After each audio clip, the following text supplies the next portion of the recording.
अस्सलाम वालेकुम जी, कैसे हैं आप सब लोग? उम्मीद है सब लोग मज़े में और पुरसुकून होंगे। आज हमारा नॉवल है बोगी नंबर 12 जो कि राइटर हैं जिसकी मेहरुनिसा शामिर। तो चलिए स्टार्ट करते हैं। हाँ, हमने मुल्क को बनते देखा है, हमने जिस्म का जलना, अपनों का मरना देखा है, मिरास का छीनना, लहू का बहना देखा है, तख्त उलटते देखा है, फिर वक्त पलटते देखा है। हाँ, हमने मुल्क को बनते देखा है। लम्हा वो के जब लहू की बूंद-बूंद गिरी थी, साथ वो जब चादर की इज़्ज़त मरी थी, वक्त के नहा हानों में जब बेहसी पली थी। हाँ, हमने वो वक्त गुज़रते देखा है। ज़िंदा जिस्मों को बिन रूह होते देखा है, स्याकानों को बिन अयूब पलते देखा है, हथाकानों को फिर हाथ मलते देखा है। हाँ, हमने मुल्क को बनते देखा है। क्यों हो तुम बरता हैरत, क्यों हो सोच में डूबे? हाँ नहीं था, रूबरू मैं जब काफ़िले गए लूटे। वो वक़्त था काज़िब माकड़ सा, जब हाथ भाई से बहन के छूटे। हाँ, हमने मुल्क को बनते देखा है। गौर से हमको देखो तुम, फिर सोच बदलते देखो तुम। मैं हूँ कारी, वो है लिखारी, ये है एहसास की मारी।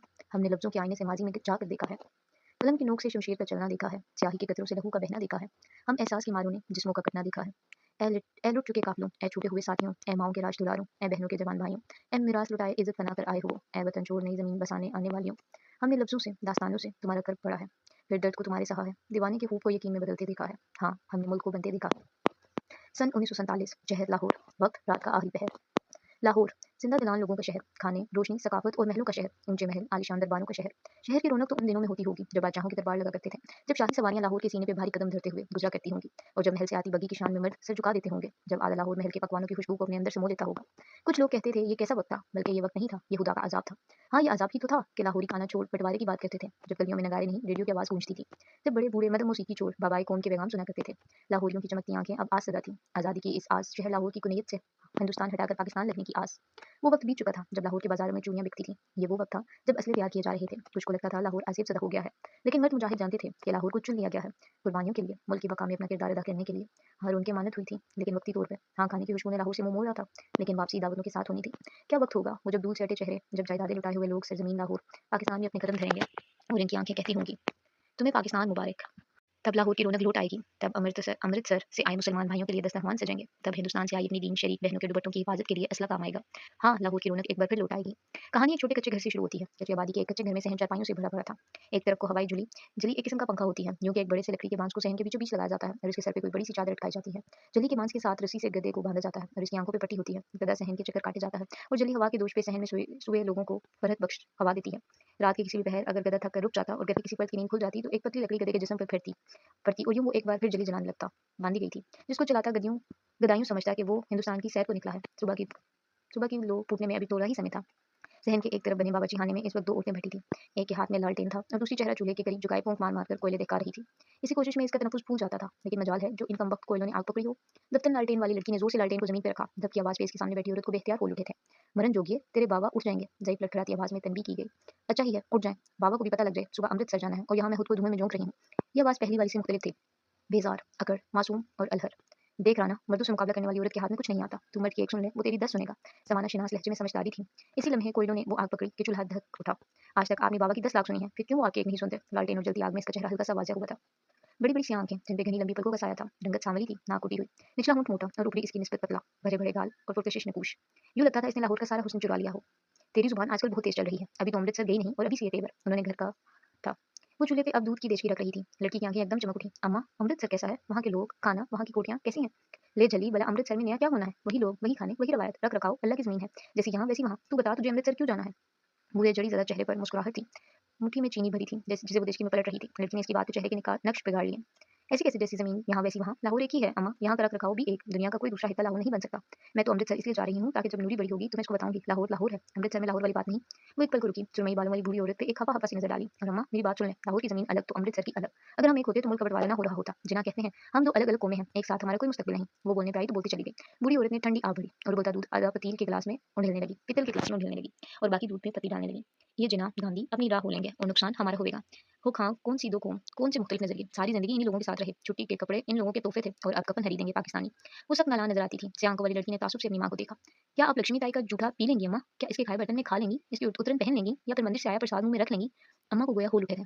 बेख्तियार कानों को हाथ लगाया। तौबा तौबा राना, अल्लाह तुझे समझे, भला लक्ष्मी का जूठा क्यों कर पी सको? इसकी उतरन अल्लाह माफी दे। जाने कितनी बार इसकी साड़ी ने मंदिर के फर्श को बोसा दिया होगा। मैं जहर खा लूं, लेकिन मंदिर का प्रसाद ना नहीं। अल्लाह मेरे अल्लाह माफ़ी। वो हनूस कानों को हाथ लगा रही थी। गुले राना मुस्कुराई। जिस कौम के साथ बर्तन, कपड़े, खाना नहीं बाँट सके, उनके साथ नस्लें और ज़मीन कैसे बाँट लें अम्मा? ना वो पलीद, ना हम पाक। बस हमारे मुँह पे कलमा और इनके मुँह पे राम। फ़र्क क्या हुआ भला? अम्मा ने थोड़ी पे उँगली जमाकर सवाल किया। फ़र्क ये हुआ कि जिन कौमों का मुस्तकबिल साथ नहीं, उनका हाल भी साथ नहीं। बँटवारा अम्मा, बँटवारा। लाहौर की कुनैयत पे पाकिस्तान का नाम। वो जोश और जज़्बे से बोली, तो अम्मा सोच में पड़ गई। चूल्हे पे रखी चाय उबलती रही। दिल्ली, पुरज़गीर का दिल और कई हज़ार गुज़र चुके बादशाहों की महलगाँव, वो दिल्ली जिसने जाने किस-किस के सियाह अमाल अपने दिल में छुपा रखे थे, जिसके सीने पे ज़ुल्म और बर्बरियत की दास्तानें रकम की गईं, और वही दिल्ली जहाँ सहावत के दर खुले, दिल्ली को एक शहर कहना गलत होगा, ये तो एक दुनिया है, ढेरों सकाफ़तों का मरकज़, कई रवायात का अमीन, तारीख़ को अपनी आँखों के सामने बनता और ज़वाल को अपनी आँखों के सामने पनपता देखने वाला दिल्ली। इन दिनों दिल्ली उदास रहा करता था, इसे गम था, हाँ इसे गम था, इस बँटवारे का। वो अपने लोगों को यहाँ से किसी पाकिस्तानी नामी सरज़मीन नहीं जाने देना चाहता था। दिल्ली अपनी पुररौनक बाज़ारों की रौनक को ख़त्म होते देख रहा था। दिल्ली अपने अंदर बसी सकाफ़तों के ज़वाल पे अफ़सुर्दा था। क्या दिल्ली वाक़ई अफ़सुर्दा था? या अपने सीने पे पनपती साज़िशों से दिल्ली भी मकर करना सीख चुका था? कदीम अमारात, बाज़ारों की रौनक, खानों की खुशबू और दिल्ली की अज़मत का ज़िक्र छोड़कर कहानी की तरफ बढ़ो तो एक बूढ़ी इमारत कहानी का मरकज़ बनने को बेताब है। गोल चक्करदार ज़ीने पार करते ऊपरी मंजिल पे कदम धरो तो लकड़ी के दरवाजे वाले एक बड़े से हॉल में इस वक्त कई लोग जमा थे। लंबी मेज़ कमरे के वसत में रखी थी, जिसके एतराफ़ में मुस्लिम लीग के नुमाइंदान, मुस्लिम लीग के जूरी लीडर बैठे थे। सफ़ेद कुर्ते, स्याह वॉस्कट और महमली टोपियाँ सर पे रखे, सियासतदान कम, मर्द मुजाहिद ज़्यादा। ऐसा ही एक नौजवान पूरे कद के साथ खड़ा था, वहीं जहाँ मेज़ ख़त्म होती थी, इसके चेहरे पे जोश भरा था। और मैं कामिल हिशाम, आप सबको यकीन दिलाता हूँ कि बस इन्हीं चंद माह के दौरान हम सब एक नई सरज़मीन पे कदम रखेंगे। वो जो नई होकर भी अपनी होगी। मुस्लिम लीग का लीडर होने के नाते मेरा फ़र्ज़ है कि मैं दिल्ली के, बनारस के, मुंबई के और सारे हिंदुस्तान के मुसलमानों का सोचूं। इसकी आवाज़ भारी थी, लहजे में जोश और अज़म था। लोग इसे सुन रहे थे, लेकिन इनके चेहरों पे जोश नमूदार नहीं होता था। इनके चेहरों पे गैर आरामदा तासुर था। 6 माह होने वाले हिंदू मुस्लिम दंगों में मुसलमानों की एक हतीर तादाद ने जानों से हाथ धोया, माल गंवाया और बेघर हुए। इसने सांस लेने का वक़्फ़ा लिया। लकड़ी के नक्शो निगार वाली खिड़की से दिल्ली की धूप अंदर आती थी, लेकिन इसकी पुश्त से टकराकर पलट जाती थी। मैं आपसे सिर्फ़ और सिर्फ़ इतना चाहता हूँ, बल्कि मुझे यहाँ ये कहने भेजा गया है कि इन बेघर हुए मुसलमानों की हमदर्द रस्सी करेंगे। इस वक्त यहाँ हम सब मुस्लिम लीग के वो लीडर्स हैं जिनके पास कोठियाँ हैं, जायदादें हैं और रुपया पैसा है। क्यों ना हम इस पैसे से अपने भाइयों की मदद करें? क्या ख्याल है, लीग के रहनुमाओं? दफ्तर में गूंजती इसकी भारी आवाज़ खामोश हुई। अब इसकी नज़रें बोलती थी। वो जवाब तलब निगाहों से सफ़ेद लिबास वाले लीगों को देख रहा था। जब एक साहिब खंखारे, कामिल हिशाम साहिब, दंगों के वक्त आप कहाँ थे? सुल्तान नवाज थोड़ी तले हथेली जमाए सुकून से पूछ रहे थे। कामिल के चेहरे पे साया सा लहराया।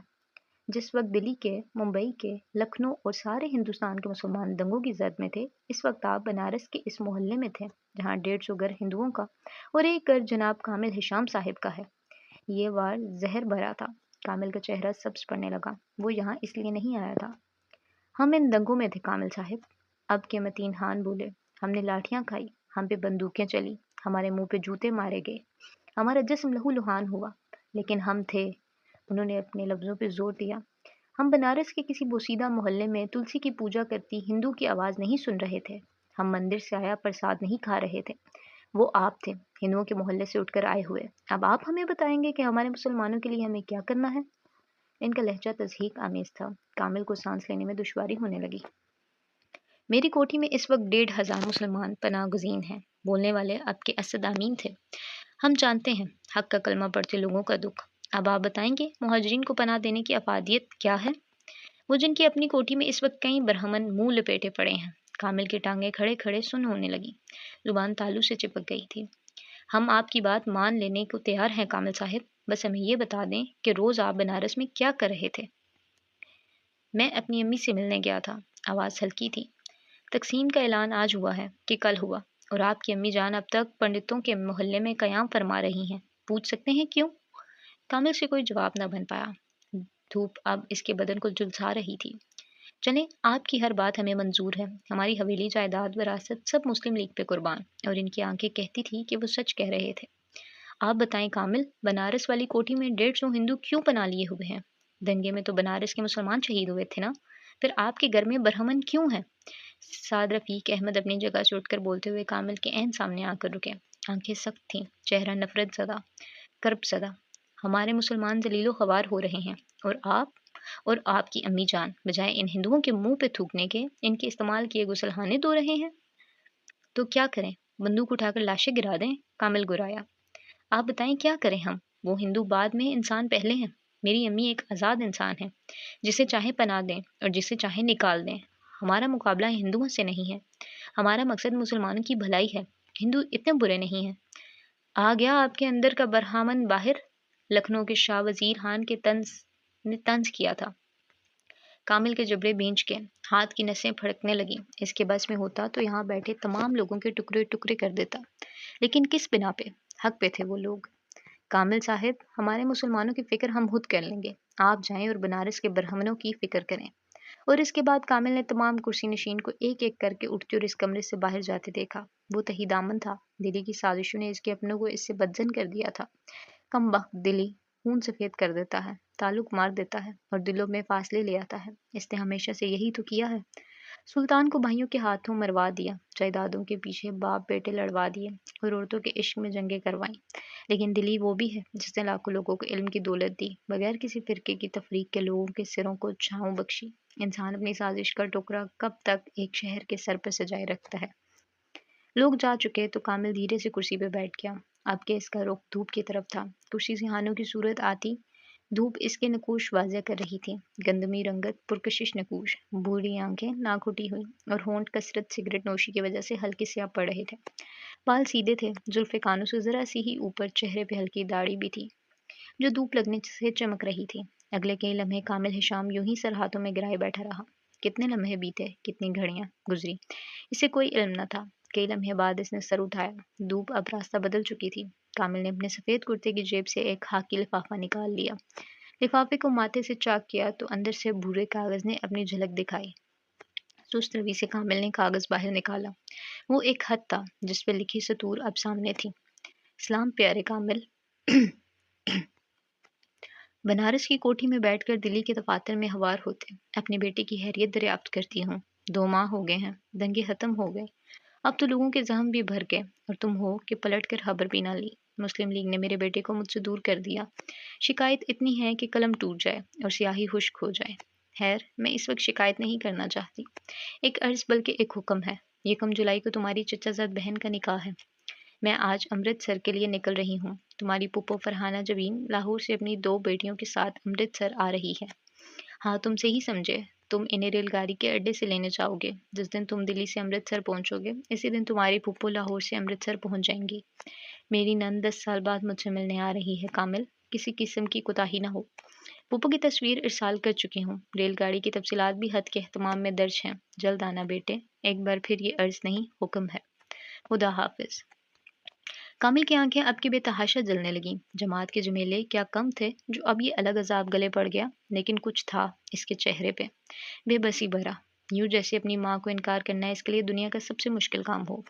گہری سانس ہوا کے سپرد کر دے وہ اٹھ کھڑا ہوا۔ چاک ہوئے لفافے سے ایک مڑی ٹڑی بوسیدہ سی تصویر برآمد کی۔ تصویر کے اوپر میں کچھ تفصیلات درج تھیں۔ ایک عورت بماں 2 بچیاں، ہاتھ میں نیلا ٹرنک، جعفر اسپیکر، بوگی نمبر 12۔ آج ریل گاڑی امرتسر کو جانے والے راستے پہ روانہ تھی۔ بوگی نمبر 12 میں اس وقت 8 لوگ تھے، گل رانا، فرحانہ اماں اور نوری، رانا کی چھوٹی بہن، اور باقی کی عورتیں غیر شناسا تھیں۔ دوپہر سر پہ تھی، کئی لوگ اونگ رہے تھے تو کئی کی آنکھیں بند تھیں، دماغ تاریک، اور کئی اس وقت اپنے اپنے کھانے کے ڈبے نکالے پیٹ کا دوزخ بننے میں مصروف تھے۔ انہی لوگوں میں گل رانا بھی تھی، سیاہ برقعے میں ملبوس، چہرہ کھولے وہ اپنی بڑی بڑی آنکھوں میں حبکی لیے اماں کو دیکھ رہی تھی۔ کیا ہوتا اگر آج آپ نے گوشت پکایا ہوتا؟ لیکن نہیں، ان ہری بھنڈیوں کا عذاب ہمارے سر سے کہاں اترے گا۔ وہ سخت نالاں تھی، ہاتھ میں روٹی کا ٹکڑا لیے بیٹھی وہ اماں کو گھور رہی تھی، ساتھ جتا رہی تھی کہ گل رانا بھوکی مر جائے گی، سادہ روٹی کھا لے گی، لیکن ان ہری بھنڈیوں کو ہاتھ نہیں لگائے گی۔ نہ مجھے یہ بتلا بھلا سفر میں بھنڈی کھاؤ یا گوشت، کیا فرق پڑتا ہے؟ اور ویسے بھی مرغی 1 روپے کلو ہو گئی ہے، اب تو تب ہی پکے گی جب مراد واپس آئے گا۔ انہوں نے کہتے ساتھ نوالا چبایا۔ فرق پڑتا ہے اماں، بہت فرق پڑتا ہے۔ جب نوری بڑی ہوگی اور میں اسے لاہور سے امرتسر جانے کا قصہ سناؤں گی تو کیا کہوں گی؟ لاہور رانا نے ریل گاڑی میں بیٹھ کر بھنڈی کھائی، نہ مرغ مسلم، نہ قورمہ، نہ نہاری، نہ پائے۔ اماں، آپ نے لاہوری ہونے سے غداری کی ہے، وہ ہمیشہ کی طرح لمبی کھینچ کر بولی، اور مراد تب لوٹے گا جب پاکستان بنے گا، اسے سکون سے آنے دے۔ اماں، آنے والی کی راہ میں آنکھیں نہیں لگا لیتے ورنہ سفر لمبے ہو جاتے ہیں، آنکھیں تھک جاتی ہیں اور دل پھٹ پڑتے ہیں۔ آنے والوں سے امیدیں نہ لگائیں اماں، آنے والوں کو ان کی مرضی کرنے دیں۔ یہ جو ناول پڑھ پڑھ کر تیری زبان چلنے لگ پڑی ہے، اسے تو بند کرواتی ہوں میں، ذرا واپس چلنا لاہور۔ अम्मा ने इसे घुड़का था। गुले राना एक बार फिर नाराज हो चुकी थी, जबकि नूरी इन दिनों से बेनियाज ख्वाब खरगोश के मजे ले रही थी। अगले 2 घंटों में रेलगाड़ी अमृतसर के अड्डे पहुंच चुकी थी। मुसाफिर उतर रहे थे। सुर्ख लिबास वाले कुल्ली लोगों का सामान अपने कंधों पर ढो रहे थे। कोई किसी करीबी को देखकर खुश था, तो किसी की आंखें अपनों को देखकर मुसरत से नम हो जाती। गुलेराना स्याह बुरके में मलबूस थी। न्यू के चेहरे के आगे स्याह कपड़ा सहरे की सूरत आता था। जालीदार कपड़े को इसने ढाटे की सूरत कान के पीछे अड़स लिया। न्यू के अब बस इसकी आंखें नजर आती थीं। बड़ी बड़ी स्याह खूबसूरत आंखें, वो जिनसे गुलेराना अमृतसर का तफसीली जायजा ले रही थी, जबकि अम्मा आसपास नजर दौड़ा रही थी। कामिल उन्हें लेने आया होगा, मगर है कहाँ? भांत भांत की बोलियां, लोगों का बेपनाह रश और कहीं दूर से आती भूली बस्ती खाने की खुशबू लाहौरियों के असाब पे भारी पड़ रही थी। यहाँ से जरा से फासले पे कामिल हाथ में एक सफ़ेद स्याह तस्वीर लिए लोगों के चेहरे देखता शनासा चेहरे तलाश कर रहा था। इसी लम्हे इसकी नज़र बोगी नंबर 12 के दाखिली दरवाजे से निकल कर आती गुलेराना पे पड़ी। वो हर आते जाते को गौर से देख रही थी, साथ साथ अपनी अम्मा से कुछ कह भी रही थी। यहाँ से इसकी आवाज़ नहीं आती थी, लेकिन इसके यूं लगता था कि वो गुस्से में है। अम्मा, आपको चाहिए था पता पूछ लेती। आप देखें ना भला कैसे मुंह खोले खड़े हैं हम। अब नूरी को क्या कहानी सुनाऊंगी, ये कि अमृतसर के रेल अड्डे पे पौना घंटा इंतजार किया था। राना, देख मेरा दिमाग खराब मत कर। कामिल बड़ा अच्छा और सुलझा हुआ बच्चा है। इसकी अम्मा ने कहा है वो हमें बाहिफाजत ले आएगा। वादा किया है मेरी भाभी ने, निभा करेंगी। अम्मा का लहजा मदबराना था। अम्मा, ये अमृतसर वाले बस बातें करते हैं, वादे निभाना इनके बस की बात नहीं होती। अमृतसर वालों का नहीं पता, लेकिन बनारस वाले जुबान से नहीं फिरते। अपनी दाएं तरफ से आती आवाज़ पे गुलेराना जामद हो गई। अम्मा ने इसे तादीबी नज़रों से देखा और आगे बढ़कर कामिल के सर पर शक्कत से हाथ रखा। कामिल हनूज गुलेराना ही को देख रहा था। एक टक पलक झपके बगैर, जबकि राना को वो जगह ना मिलती जहाँ मुंह छुपा ले। पुप्पो से आदाब और सफ़र के अहवाल के बाद वो सफ़ेद कुर्ते वाला मर्द गुलेराना की जानिब मुड़ा था। संजीदगी से इसे देखा, फैलकर इसके सामने खड़ा हुआ और वालेकुम सलाम बड़ी संजीदगी से कहा। अब किराना का जी चाहा था इस बोगी में बैठकर दोबारा लाहौर लौट जाए। नहीं नहीं नहीं, ये इसकी कहानी का हिस्सा नहीं था। या खुदाया, इतनी सबकी। अस्सलाम वालेकुम कामिल भाई। इसकी हलक से फंसी फंसी आवाज़ निकली। कामिल मुस्कुराया। अम्मा बताती हैं लाहौर के लोग अदब और अहलाकियात से मालामाल हैं। तुमने तो सलाम ही नहीं भेजा राना। इसने इंतहा दर्जे की मासूमियत से कहा। राना शर्मिंदा से खड़ी रही और फिर कामिल ने हाथ के इशारे से इन्हें आगे आगे चलने को कहा। मरते क्या न करते कि मुस्ताक राना इसके पीछे पीछे चलने लगी।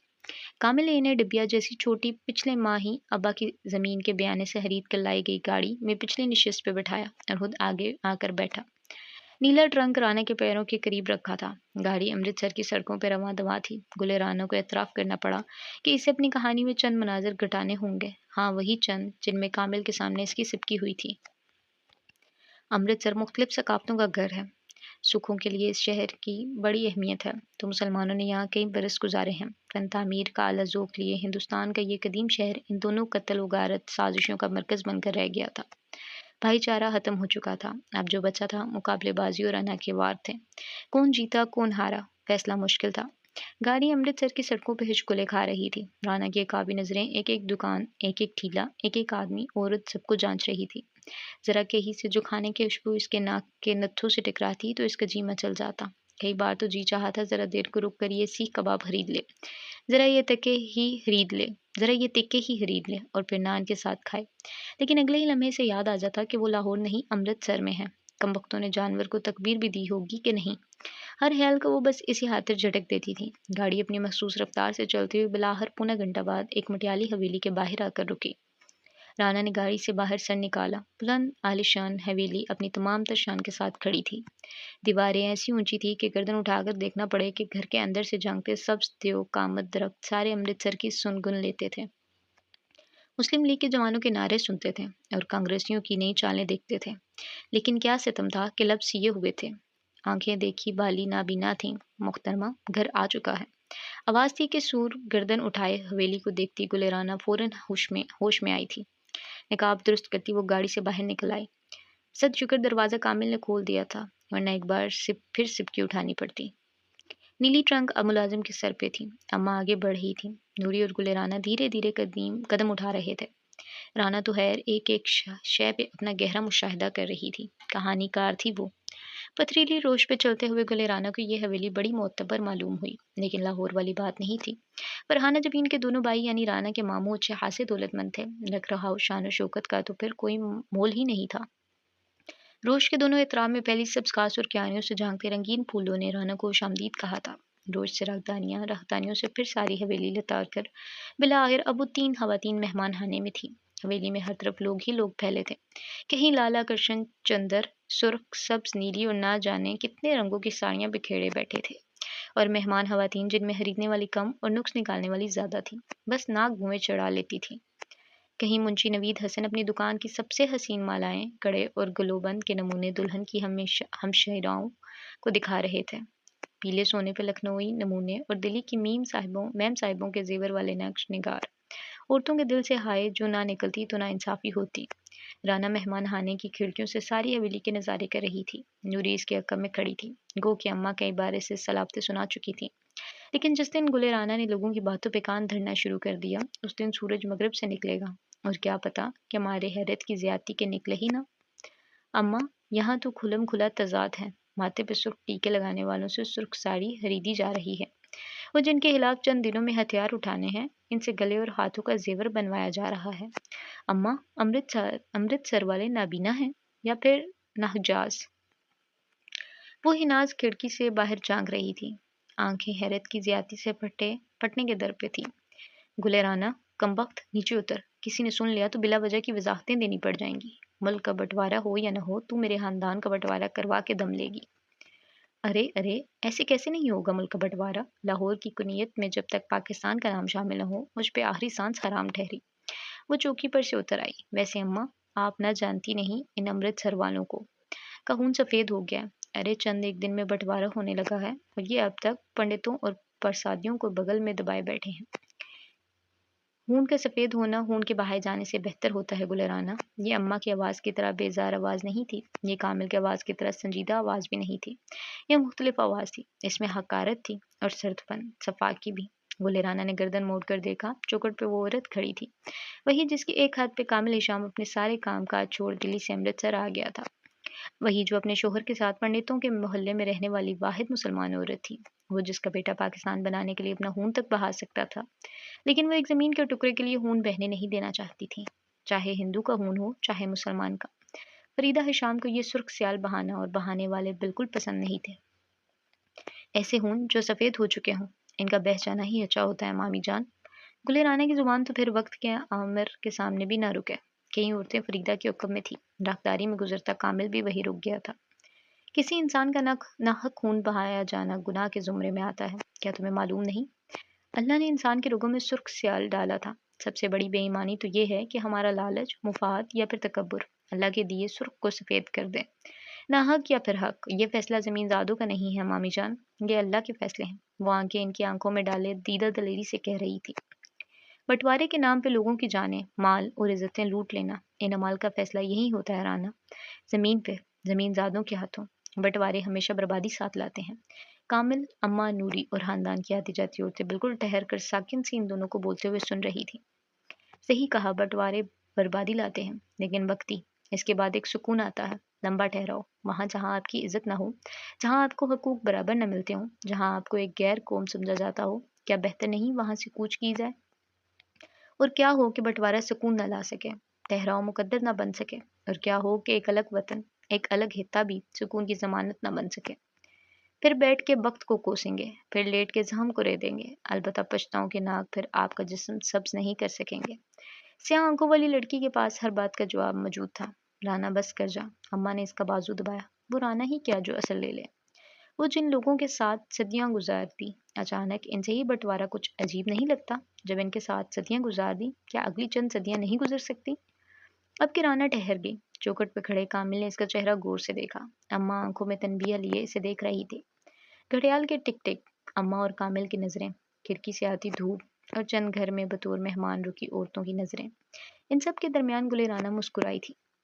जब एक आदमी दरख्त लगाता है, तब इसे मालूम होता है कि ये दरख्त इसकी ज़िंदगी के चंद साल ही इसे फल देगा, मेवा छाँव देगा। लेकिन कुछ अरसे बाद आदमी मर जाएगा, दरख्त यूं ही तरोताज़ा रहेगा। फिर इसकी सालों की रियाजत का क्या फ़ायदा? राना की एक उचटती नज़र कामिल पे डाली। درخت نسلوں کے لیے لگائے جاتے ہیں، چھاؤں، میوہ، پھل، یہ سب اگلی نسل اس سے اگلی نسل کے لیے ہوتا ہے۔ بڑے بوڑھوں کو قربانیوں کی عادت ہوتی ہے، قربانی ان کا فرض ہوتی ہے، انہوں نے چھاؤں کے بغیر زندگی گزاری، کیا اپنے بچوں کے لیے بھی یہی دھوپ چن لیں؟ اچانک کچھ بھی نہیں ہوتا، ایک سالوں سے بھڑکائی گئی آگ ہوتی ہے جو آتش فشاں بنتی ہے۔ مامی جان، فریدہ حشام کی آنکھوں میں سرخی اتری تھی، کامل کے چہرے پہ اب کی شانتی تھی، اور اماں شرمسار سی کھڑی تھی، جبکہ نوری بے تاثر چہرے کے ساتھ ہر بات پہ غور کر رہی تھی۔ آپ کہتی ہیں ان لوگوں کے ساتھ صدیاں گزر سکتی ہیں، جن کے ساتھ عقائد، کھانا، خوشی اور غم نہیں بانٹا جا سکتا، ان کے ساتھ ملک بانٹ لیں؟ صدیاں لاشعور میں گزری تو کیا اگلی کئی صدیاں بھی اسی طرح گزار دیں؟ تو تم کیا چاہتی ہو رانا؟ خون بہے؟ ان کے لہجے میں طنز تھا۔ اگر اس خون کے بہنے سے اگلی چند نسلوں کے خون بچ سکتے ہیں تو 1000 بار بہے۔ تم چاہتی ہو لوگ اپنی جائیداد، اپنے مال، اپنی عزتوں سے ہاتھ گنوائیں؟ اگر چند گنے چنے لوگوں کی جانیں اگلی کئی نسلوں کی عزت، عقائد، مال اور جائیدادیں بچا سکتے ہیں تو ایسی 1000 میراث قربان۔ رکی باب ترکی بہ ترکی جواب دیتی وہ لوگوں کو حیرت میں ڈال رہی تھی۔ اور یہ گنے چنے لوگ قربانی کیوں دیں؟ وہ بھی اگلی نسلوں کے لیے؟ اب کہ رانا کی آنکھوں کی چمک مان پڑی، وہ چند پل خاموش رہی، پھر جب بولتی تو آواز مستحکم تھی۔ آزادی قربانی مانگتی ہے۔ غزوہ بدر میں لڑنے والے 313 سپاہی اس لیے لڑے تھے کیونکہ وہ جانتے تھے ان کی قربانی، ان کا اصرار، ان کا ایمان ایک وقت میں انہیں 300 لاکھ بنا دے گا۔ قربانی دینے والے اللہ کی نظر میں معتبر ہوتے ہیں۔ یہ عقائد، نظریے اور دین بچانے کی جنگ ہے، اس میں کیوں، کب، کہاں نہیں آتا۔ یہاں بس نعرے تکبیر لگتا ہے اور قربانیاں دے دی جاتی ہیں۔ ہر کوئی اس بات کو سمجھ نہیں سکتا، ہر کسی کے بس میں نہیں ہوتا کہ وہ اللہ کی نظر میں معتبر بنے۔ رانا خاموش ہوئی تو گویا امرتسر نے چپ کی چادر اوڑھ لی۔ مٹیالے رنگ کی حویلی میں اب کوئی آواز نہیں آتی تھی۔ سکوت، گہرا سکوت۔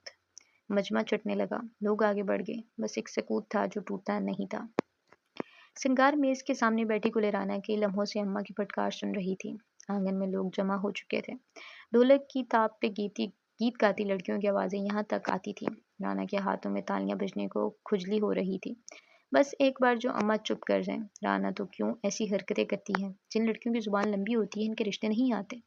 آدھے خاندان نے آج تیری زبان کے جوہر سنے ہیں۔ وہ سیاہ لباس میں ملبوس تھی، بنارسی سیاہ جوڑا جس کے دوپٹے پہ زرد سی کا کام ہوا تھا، گلے پہ ٹانگ کے سفید موتی رانا کی مرہون منت تھی۔ وہ اب کاجل کی تیلی آنکھوں سے گزار رہی تھی۔ میں نے سوچا تھا لاہور والے سارے رشتے دار کنسپٹری کی زندگی گزار رہے ہیں، کم از کم ان امرتسر والوں کے پاس اچھا خاصا روپیہ پیسہ ہے، اسی لیے تیرا رشتہ یہیں کر دوں گی، میرے جانے کے بعد راج کرے تو رانا، لیکن تیری زبان کو کون سمجھے؟ اس نے سیاہ کھلے بالوں کو کندھے پہ ڈالا اور سنگھار میز پہ رکھا سترنگی پراندہ ہاتھوں میں لیا، اور اب وہ اسے اپنے بالوں میں گوند رہی تھی۔ بڑے بڑے گالوں پہ ہلکا سا گازا بھی لگا رکھا تھا۔ دیکھ رانا، میں یہاں سے جاتے ہی تیری ساری کتابیں جلا دوں گی، پاکستان بنے یا نہیں، لیکن اگر تیری زبان اسی طرح چلتی رہی تو میرا آدھا خاندان جل جائے گا۔ کئی بار منہ سی لینا چاہیے، حق پہ ہوتے ہوئے بھی خاموش رہ لینا چاہیے، یہ بزدلی نہیں، یہ مصلحت ہوتی ہے۔ وہ اٹھ کھڑی ہوئی تھی، پیروں میں کولا پوڑی چپل ڈالے، پراندہ کندھے پہ ڈالا اور دوپٹہ سر پہ اچھے سے جمایا، کانوں میں چاندی کی بالیاں چمک رہی تھی۔ گل رانا اب تیار تھی، اماں کی پھٹکار بھی اب بند ہو چکی تھی، ان کی بیٹی اب ان کی آنکھوں میں دیکھ رہی تھی۔ نوری اس سارے وقت میں خاموش تماش بین تھی، جب اس کی بہن بولتی تھی تب اسے سننا اچھا لگتا تھا۔ اماں، رانا کی زبان وقت کے آمرین کے سامنے بھی نہیں رک سکتی، جلا دے میری کتابیں، بے شک سارا خاندان جلا دے، لیکن میری ایک بات یاد رکھیں، رانا جب تک زندہ ہے حق کی بات کہنا نہیں چھوڑے گی۔ رانا، تو کیوں ہے ایسی؟ بتا مجھے، بھلے یہ پاکستان بن بھی جائے تو ہمارا کیا فائدہ؟ آزادی مل بھی جائے تو ہمیں کیا ملے گا؟ انہوں نے ذرا کی ذرا نظر اٹھا کر گل کو دیکھا۔ اچھا ٹھیک ہے، میں تیرے پاکستان کے بارے میں کچھ نہیں کہتی، لیکن تو خاموش بھی تو رہ سکتی ہے نا، حق کے کلمے دل میں بھی تو دہرائے جا سکتے ہیں نا۔ گل رانا نے کاجل سے بھری بھری آنکھیں چپکا کر اماں کو دیکھا۔ میری آدھی سی زیادہ کتابیں اسلامی ہیں اماں، میں نے بلال حبشی کا واقعہ پڑھا ہے، جب ان کا آقا انہیں تپتی ریت پہ لٹا کر ان کے سینے پہ پتھر رکھ دیتا تھا اور کہتا تھا کہ پھر جاؤ حق سے، لیکن وہ پھر بھی عہد عہد کہتے تھے۔ جانتی ہیں کیوں؟ کیونکہ اسلام حق کا کلمہ کہنے کا حکم دیتا ہے، پھر چاہے زبانیں کٹ جائیں یا سر دھڑ سے الگ ہونے لگیں۔ وہ دور الگ تھا گل، تب اسلام کی بقا کی جنگ تھی، وہ لوگ اللہ کا پیغام لانے والے تھے۔ یہ اقتدار سازش کی جنگ ہے، یہاں عہد عہد نہیں کہنا، یہاں لہو لہو کہنا ہے۔ یہ بھی دین بچانے کی جنگ ہے اماں، آج ہندوستان میں ہمارے بچوں کو مندروں میں تعلیم دی جا رہی ہے، सब कुछ ठीक हो रहा है। कल मुसलमान लड़के हिंदू औरतें ब्याह लाने को ठीक समझ लेंगे। हिंदू लड़के मुसलमान औरतों से शादी करेंगे। दीन का क्या होगा अम्मा? एक ही घर में मस्जिद मंदिर नहीं बन सकती। ये भी अहद अहद कहने का ज़माना है। बस फ़र्क ये है कि आज कोई ज़ालिम आका नहीं, आज वो ऊँटों का ज़माना और तपती रेत नहीं। वो कहते हुए आगे आई। पलंग की पाइंती पे बैठी नूरी का हाथ पकड़कर नीचे उतारा और बाहर की जानिब बढ़ने लगी, जब अम्मा ने इसे आवाज़ देकर रोका था। बाकी सब की खैर है, लेकिन फरीदा भाभी के सामने अपनी ज़ुबान बहुत कम खोलना। कामिल ख़ानदान का सबसे सुलझा हुआ, नेक और सबसे ज़्यादा पढ़ा लिखा लड़का है। और सबसे बड़ी बात मुस्लिम लीगी है। तेरे मयार पे पूरा उतर रहा है। चौखट पे खड़ी गुलेराना कई लम्हे सांस न ले सकी। वो अम्मा की बात नहीं समझ सकी थी। वो सामने खड़ा कामिल था जो कागजात के पुलंदे वो अम्मा की बात नहीं सुन सकी थी। वो सामने खड़ा कामिल था जो कागजात के पलंदे हाथ में लिए हुए था और फूलों की लड़ियां लगाते लड़के को हिदायत दे रहा था। एक लम्हा, बस एक लम्हा था और गुलेराना की नज़र कामिल हिशाम के लिए बदल गई थी। क्या एक लम्हा काफ़ी नहीं होता? आंगन में बिछी सुर्ख दरियों से इस समय कई औरतें और लड़कियां बैठी थी। शरबत, चाय, गुड़ की टिक्कियों के दौर चल रहे थे। हर सू चरागा ही चरागा था। हवेली की सजावट और शान शौकत आज रोब तारी किए देती थी। दूर पार शहरों से आती अमीर नवाब शहरों की बीवियां क्या आला लिबास पहने हुए थी। किसी ने महंगा रेशम ओढ़ रखा था तो किसी ने दबके के काम के भारी जोड़े पहने थे। हाथों और गले में बढ़ कर सोना डाला था। गुलेराना इनकी तैयारी देखकर अशश कर उठी। आज मायूं था और 4 दिन बाद निकाह। जब मायूं के ठाटे ये थे तो फिर निकाह पे क्या गजब ढाएंगी। फरीदा शाम एक ऊंची कुर्सी पे बैठी थी। सामने रखी लकड़ी की छोटी मेज पे पायदान सजा था। वो शान से मुस्कुरा रही थी। अलबत्ता राना से इनकी कोई बात ना हुई थी। खानदान की लड़कियां तालियां पीट रही थी। रक्स के लिए बुलाई गई चंद मिरासी औरतें झूम झूम जाती थी। इसी लम्हे गुलेराना के साथ बैठी अम्मा ने इससे टहोका दिया। भाभी बेगम कब से तुम्हें देख रही हैं। माफ़ी न सही अच्छे से सलाम ही कर ले। राना ने एक कान से सुनी और दूसरे से निकाल दी। अम्मा को जी भर के हार चढ़ी मगर जब्त के घूंट पड़ती रह गई। वो राना की माँ थी, हार मानना नहीं सीखा था। अब के पैंतरा बदला। आज दोपहर में मैंने चाय बनाई थी। भाभी कह रही थी लाहौर मेरे हाथ के जायके खा गया है। और बस गुलेराना की सारी दुनिया रुक गई। इसने घूम कर अम्मा को देखा। रक्स करती औरतें, चाय, शरबत, गुड़ की डली, सब जहन्नुम में गया। अम्मा ने इसकी हैरान नज़रों को देखते इजाफा किया। सही कह रही हूँ, भाभी यही कह रही थी। मेरे जी में आया कि एक बार दोबारा बावर्ची खाने का रुख करूं और भाभी की सोच बदल कर रख दूं। लेकिन अब मेरी बूढ़ी हड्डियों में इतनी जान कहाँ। वो नकाहत से बोली और अब के गुल के सब्र का पैमाना लबरेज हो चुका था। वो उठ खड़ी हुई और तनफन करती बावर्ची खाने की जाने बढ़ गई। कानों से अब तक धुआं निकल रहा था। राहदानियां बूट करते हुए वो बावर्ची खाने की जानिब जा रही थी। चेहरे पे दबा दबा गुस्सा था। शाहाना बावर्ची खाने में आकर इसने चूल्हे पे चाय का पानी चढ़ाया। जरदोसी के काम वाला दुपट्टा इसके चलने से लहरा रहा था। स्याह बालों की लिटें चेहरे पे झूल झूल जाती थी। पानी उबलने लगा था तो इसने गौर किया कि पानी कुछ कम है। मटके से एक और गिलास पानी भरते हुए वो जूं ही मुड़ी चौखट पे इस्तेदा कामिल हिशाम को देख वो बुखला गई।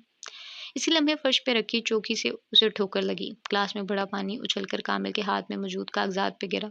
कुछ कुछ छींटे इसके चेहरे पे भी गिरी थी। वो जो मुंह खोले कुछ कहने ही लगी थी, हकदक रह गई। इसकी इंतहाई ज़रूरी कागजात पे लगी स्याही अब किसी हसीना की काजल की मानद बह जा रही थी। चंद लम्हे तो कामिल किसी किस्म का रद्द-ए-अमल तक न दे सका। गुलेराना का दिल चाहा था अपने हाथों से अपना गला घूंट ले। कामिल ने अब की बुरी आंखें उठाकर इसे देखा। लब बेंच रखे थे, आंखों में सख्ती थी। तुम लाहौर से आ गई, लेकिन लगता है अपनी आंखें वही चोराई हूँ। कभी तुम्हें स्टेशन पे अपने मामूजात खड़ा दिखाई नहीं देता, कभी फर्श पे रखी चौकी। गुलेराना, इसने गुलेराना पे जोर दिया। क्या सारे लाहौरी ऐसे होते हैं? इसका लहजा बुलंद नहीं था, लेकिन राना को वाज़ह सख्ती महसूस हुई। मुझ पे चढ़ दौड़ने की ज़रूरत नहीं है कामिल भाई। बावर्ची खाना औरतों की मिरास है। अब हेता गैर में आएंगे तो गोलाबारी तो होगी। इसने आंखें घुमाई। कामिल ने जब्त से इसे देखा। फिर हम मर्द हजरात पानी पीने के लिए किसी जौहर की तलाश में निकल जाएं, जैसा आपको मुनासिब लगे। वो बगैर किसी लगी लिपटी के बोली तो कामिल के मानो तन बदन में आग लग गई। इसी लम्हे चूल्हे का फड़फड़ाता शूला बुझ गया। गुलेराना ने चाय की केतली उठाई और बाहर जाने को अपने कदम मोड़े। कामिल चौखट से हट गया। मेरी बात सुनो। उसने आगे बढ़ती राना को पुकारा। पुकार अनसुनी हो गई। राना रुको। वो आगे बढ़ती चली गई। मैं कहता हूँ यही रुक जाओ। अब कि वो जरा सख्ती से बोला। राना ने मुड़कर इसे देखा। यूं ही इसको देखते हुए वो चंद कदम उल्टे पैर पीछे को हुई, गोया जता रही थी कि इसकी बात नहीं सुनेगी। आपकी कही बात पे, आपकी बताई जगह पे रुक जाऊं तो फिर गुलेराना कैसे कहलाऊं? आंखों में मासूमियत, आंखों में मुकाबले की दावत। कामिल जोर से हंस दिया, फिर सर को नफी में हिलाया। गुलेराना के दिल को कुछ हुआ था। कोई मर्द आज तक हंसते हुए इतना खूबसूरत नहीं लगा होगा। कम अज कम गुलेराना को नहीं लगा था। تم نے یہ کیسے کیا گل؟ یکدم وہ حد درجہ سنجیدہ ہو گیا تھا۔ اس کی ہنستی آنکھیں اب کی مختلف تھیں۔ تم نے ایک مجمع کے سامنے اپنے خیالات کا اظہار کر دیا۔ تم نے اتنی بہادری کہاں سے سیکھی؟ گل رانا سے کوئی جواب نہ بن پڑا، وہ بس اسے تکیے گئی۔ میں کئی سال سے مسلم لیگ سے وابستہ ہوں، لیکن آج تک بھی اپنی اماں کے سامنے مسلم لیگ کی حمایت نہیں کر سکا۔ میں آج تک انہیں پاکستان کا مقصد نہیں سمجھا سکا۔ تم نے یہ کیسے کر لیا گل؟ وہ واقعی جاننا چاہتا تھا۔ دیواروں سے لٹکے پانوس اس کے چہرے کو چمکا رہے تھے۔ وہ یکٹک اپنے سامنے کھڑی لڑکی کو دیکھ رہا تھا۔ وہ لوگ حق کی بات کہتے ہوئے نہیں ڈرتے جنہیں اللہ پر یقین ہو، مکمل یقین، عزت اور ذلت دینے والا، روزی رزق دینے والا کا یقین۔ اولاد، مال، شہرت، زندگی سب اللہ کے ہاتھ میں ہے۔ جس دن انسان کو یقین آ گیا، اس دن انسان دیو، بشر، چرند، پرند، بارود، گولی، بیڑیے، جادو سب سے ڈرنا چھوڑ دے گا۔ کامل 2 قدم آگے آیا۔ آنکھوں کی بے چینی مزید بڑھ چکی تھی۔ اور اگر ان سب سے نہ ڈرتا ہو، پھر بھی حق کہنے سے ڈرتا ہو، کیا ہو کہ اسے اللہ پر مکمل یقین ہو، لیکن پھر بھی اس کی زبان، دل اپنے خیالات کا اظہار کرنے سے ڈرتے ہوں؟ پھر وہ انسان اپنے فیصلے سے خود بھی نالاں اور متذب ہے۔ ہر فیصلہ اللہ اور اس کے دین کے حساب سے لینا ہوتا ہے۔ اگر اپنے کسی فیصلے، کسی رائے کو سرعام کرتے ہوئے ڈرتے ہو تو صاف ظاہر ہے آپ کے دل میں کھوٹ ہے۔ نمائشی انسان کے ساتھ یہی ہوتا ہے، اسے اپنے فیصلوں میں ثابت قدمی نہیں ملتی۔ محفل میں وہ لوگوں کی نظروں اور نظریوں سے خوف زدہ رہتا ہے اور تنہائی میں اپنے ضمیر کی ملامت سہتا ہے۔ وہ بول کر رکی، کامل کے دھواں دھواں ہوتے چہرے کو دیکھا۔ میں جاؤں کامل بھائی؟ ہاں ہاں تم جاؤ۔ وہ گویا کسی خیال سے چونکا تھا۔ رانا چند پل یوں ہی کھڑی رہی، پھر وہ راہدانیوں میں کہیں کھو گئی، بالکل کامل کے ذہن کی طرح۔ کیا وہ نمائشی تھا؟ کیا واقعی اس کے دل میں کھوٹ تھا؟ فانوس کی روشنی میں کھڑا مرد کئی لمحے سوچتا رہا۔ تقریب اپنے اہتمام کو پہنچ چکی تھی۔ بیگمات نے اپنے گھروں کی راہ لی، رشتہ داروں نے ایک ایک کر کے اپنے ارحمگاہ کی راہ لی۔ کئی چچا ماموں زادوں نے چائے کے دور چلائے۔ حویلی کی چھت پہ رشتہ داروں کے لڑکوں کا قیام تھا، جہاں سے اب بھی ٹٹے لگانے کی آواز آتی تھی۔ زہرا، ذرا دیر بعد مسلم لیگ کے نعرے بھی بلند ہوتے، پھر اختلاف میں ڈوبے دبے دبے گسیلے لہجے سنائی دیتے۔ ان سب سے بے نیاز گل رانا اور کئی دوسری عورتوں کی چارپائیاں آنگن میں بچھی تھیں۔ سخت حبس تھی اور گرمی تھی کہ سانس رکتا تھا۔ گل رانا چارپائی سے اٹھ بیٹھی، پسینے سے شرابور نوری مسکینیت سے اپنی بڑی بہن کو دیکھ رہی تھی۔ رانا کو بے اختیار اس پر ترس آیا۔ وہ اپنی جگہ سے اٹھی، پیروں میں چپل، عرصے اور پانی کے مٹکے کے قریب چلی گئی۔ سر سے دوپٹہ اتارا، مٹکے سے 3 بڑے بڑے گلاس بڑے اور دوپٹہ سارا گیلا کر دیا، پھر اس کو نچوڑا اور اپنی چارپائی کی طرف چلی آئی۔ نوری اسے دیکھ کر مسکرا رہی تھی، رانا بھی مسکرائی۔ گیلا دوپٹہ چت لیٹی نوری کے اوپر ڈال کر وہ اس کے قریب بیٹھ گئی۔ اب کے حبس زدہ ہوا ٹھنڈی لگ رہی تھی۔ نوری کے پیٹ میں گدگدی ہونے لگی۔ آپا، تم نوری کا اتنا خیال کیوں رکھتی ہو؟ دوپٹے کے پاس سے نوری کی پتلی آواز سنائی دی۔ گل رانا اس کے ساتھ لیٹ گئی۔ کیونکہ نوری میری پہلی کاری ہے، کیونکہ گل رانا کی ساری کہانیاں نوری کے لیے ہیں۔ میں جہاں جہاں جاتی ہوں نا، وہاں سے کہانیاں سمیٹ کر لاتی ہوں۔ جب تم بڑی ہو جاؤ گی تو ان کہانیوں کو لکھنا۔ آپا، یہ تو چوری ہوئی، تمہاری کہانی ہے، تم خود لکھو نا۔ جھلی، میں لکھ نہیں سکتی، لکھنے والے لوگ اور ہوتے ہیں۔ وہ جو لکھاری ہوتے ہیں نا، ان کو اللہ کی طرف سے تحفہ ملا ہوتا ہے، وہ کوٹھی نہیں دیکھتے، اس کوٹھی کا رنگ روگن نقش نگار دیکھتے ہیں، انسان نہیں دیکھتے، اس کی آنکھیں، اس کے تاثرات، اس کے چہرے کے رنگ دیکھتے ہیں۔ وہ رکی، آسمان پہ ٹکیا کی مانے چمکتے چاند کو دیکھا۔ قدرت نہیں دیکھتے، اس کے پیچھے کے راز اور کہانی دیکھتے ہیں۔ کم وقت بڑے گنے ہوتے ہیں، روتا ہوا انسان، اس کا غم نہیں دیکھتے، اس کے اندر اپنے مستقبل کا کردار دیکھتے ہیں۔ وہ مسکرا رہی تھی، اپنی کہانیاں اسے یوں ہی مسکرانے پہ مجبور کرتی تھی۔ آپا، تمہیں کیوں لگتا ہے میں لکھاری بن سکتی ہوں؟ نوری کی آنکھیں نیند سے بھر رہی تھی۔ کیونکہ تمہارا مشاہدہ گہرا ہے، کیونکہ تم حساس ہو، اور کیونکہ تم آنکھیں پڑھ لیتی ہو، اور چوتھا تم سوال بہت کرتی ہو۔ یہ 4 چیزیں انسان کو لکھاری بناتی ہیں، ایک عظیم لکھاری۔ وہ کیسے؟ نوری نے جمائے روکی، البتہ زبان پہ مچلتا سوال نہ روک سکی۔ مستقبل کی لکھاری۔ گہرا مشاہدہ لکھاری سے تفصیلات لکھواتا ہے، جس کے بغیر مکالمہ ادھورا ہے۔ حساس انسان دوسرے کے درد کو سمجھتا ہے، اور درد کو سمجھے بغیر اسے لکھا نہیں جا سکتا۔ اور سب سے اہم بات، درد کے بغیر کہانی بکتی نہیں۔ بولتے ہوئے رانا نے کروٹ بدلی۔ جس انسان کو آنکھیں پڑھنے کا فن نہ آتا ہو، وہ سچ جھوٹ میں فرق نہیں کر پاتا، اور لکھاری کو سچ جھوٹ معلوم ہونا چاہیے۔ پھر وہ جسے چاہے سچ لکھے اور جو چاہے جھوٹ۔ وہ بول کر خاموش ہو گئی۔ نوری کی نیند سے بڑی آنکھیں غنودگی میں ڈوب چکی تھی، وہ آخری جواب سنے بغیر سو گئی۔ چھت سے آتی آوازیں اب تھم گئی تھیں، شاید لڑکے سو گئے تھے۔ گل رانا نے گہری سانس لی، بازو آنکھوں کے اوپر رکھا۔ یہاں سے چھت پہ محفل جماتے لڑکوں میں سے ایک آدھ दिख जाता था। इसी लम्हे गुल राना ने एक चेहरा देखा, वही जिसकी आंखें बुरी थीं, वही जो खानदान का पहला मुस्लिम लीगी था और वही जो खानदान में सबसे ज़्यादा पढ़ा लिखा था। इसके एक हाथ में लालटेन था और दूसरे हाथ में कागजात जिन्हें वो मंडीर पे रखे मुताले में गर्क था। राना कई लम्हे पलक झपके बगैर इसे देखे गई। इसी लम्हे से बुरी आंखों वाले मर्द के अकब में से कोई और भी नजर आया। कुले राना की आंखों में एकदम खौफ उतरा था। इसने करवट बदल ली, लेकिन जिसमें अब भी नजरों का इर्तिकाज महसूस हो रहा था। कुछ वक्त के लिए तकरीब में वापस जाते हुए इसका दिल बोझल था। यह कुछ देर कबल का जिक्र है। गुल राना हाथ में शरबत के गिलासों से बड़ी तश्तरी लिए बैठक की जानिब जा रही थी। यहाँ से मुलाजमा ये ग्लास अंदर मर्दों के पास ले जाती। वो अभी बैठक के करीब ही थी कि 3 से 4 लड़के इसे इसी तरफ आते दिखाई दिए। इनके साथ इसका हालाजाद आबाद भी था, जो कि नजरों ही नजरों में इसे खा जाने की कसम ले चुका था। साथ चलते लड़कों से ज्यादा तेज कदम लेते वो गुलेराना के करीब आया, चिपट कर तश्तरी इसके हाथ से ले ली और इसे अंदर दफान होने का इशारा किया। मौका की नज़ाकत देख राना कुछ न बोली और तेज तेज कदम उठाती वापस जाने लगी। इबाद नजरों से ओझल हो चुका तो इसने सुकून की सांस ली और लंबी राहदारी में एक सुकून के साथ टेक लगाकर बैठ गई। इसे हवेली के रास्तों का इल्म न था, वरना यूं मुंह उठाए ना घूम रही होती। चंद पल यूं ही बैठे हुए गहरी सांस लेती रही, फिर उठ खड़ी हुई, दुपट्टा दुरुस्त किया, चेहरे पे हाथ फेरा और आगे बढ़ने को कदम उठाए। इसी पल किसी ने इसका रास्ता रोका था। राना का सांस जहाँ था वही थम गया। वो अपनी जगह जामिद हो गई। इसके सामने कोई मर्द था, 20-22 के, हिंसे को छूता, पुरकशिश नकूश वाला लड़का। इसके माथे पे सुर्ख टीका था। मैं काफी देर से तुम्हें देख रहा हूँ। आज की तकरीब में सबसे हसीन लड़की तुम हो। राना वहां से भाग जाना चाहती थी, लेकिन इसके कदमों में जान न थी। जुबान तालू से चिपक गई थी। मुतवक्का जिल्लत ने इसके कान बंद कर दिए थे। हवेली के पीछे एक जगह है, वहां मिलने आओगी? वो चमकती आंखों से कह रहा था। लहजा दिल फरेब सा था। गुले राना की नजरें बस इसके माथे के टीके पे जम गई। वो यकटक उसे देखे गई। यहाँ क्या हो रहा है? सख्त खुरदरी आवाज पे वो लड़का मुड़ा था। कामिल आंखों में बेपनाह सख्ती लिए से घूर रहा था। गुले राना की यहाँ मौजूदगी इसके असाब को झंझोड़ गई थी। मैंने पूछा, यहाँ क्या हो रहा है? गुले राना, अपनी माँ के पास जाओ। वो सख्ती से कुराया। कुछ नहीं हो रहा कामिल बाबू, मैं बस यहाँ से गुजर रहा था और यूं ही इन पे नजर पड़ गई तो रुक गया। मुझे लगा मदद की जरूरत होगी। वो अभी डिठाई पे जमा था। गुले राना की आंखों में आंसू बढ़ने लगे। वो दो मर्दों के सामने मौजूद गुफ्तगू थी। कामिल आगे बढ़ा आया, राना के ऐन सामने, यूं कि वो इसके पीछे चुप गई। आइंदा तुम मुझे हवेली के अंदर मत नजर आना हरीश, वरना मुझसे बुरा कोई नहीं होगा। हम कोई गिरे पड़े नहीं हैं, दावतनामा मिला है जब ही आए हैं, परंतु आपका ये गुस्सा समझ नहीं आया हमें। हरीश का बाप कांग्रेस में आला ओहदेदार था, इतना गरूर तो बनता था। कामिल इसे जवाब दिए बिना मुड़ा, अपने औकब में खड़ी गुलेराना को देखा।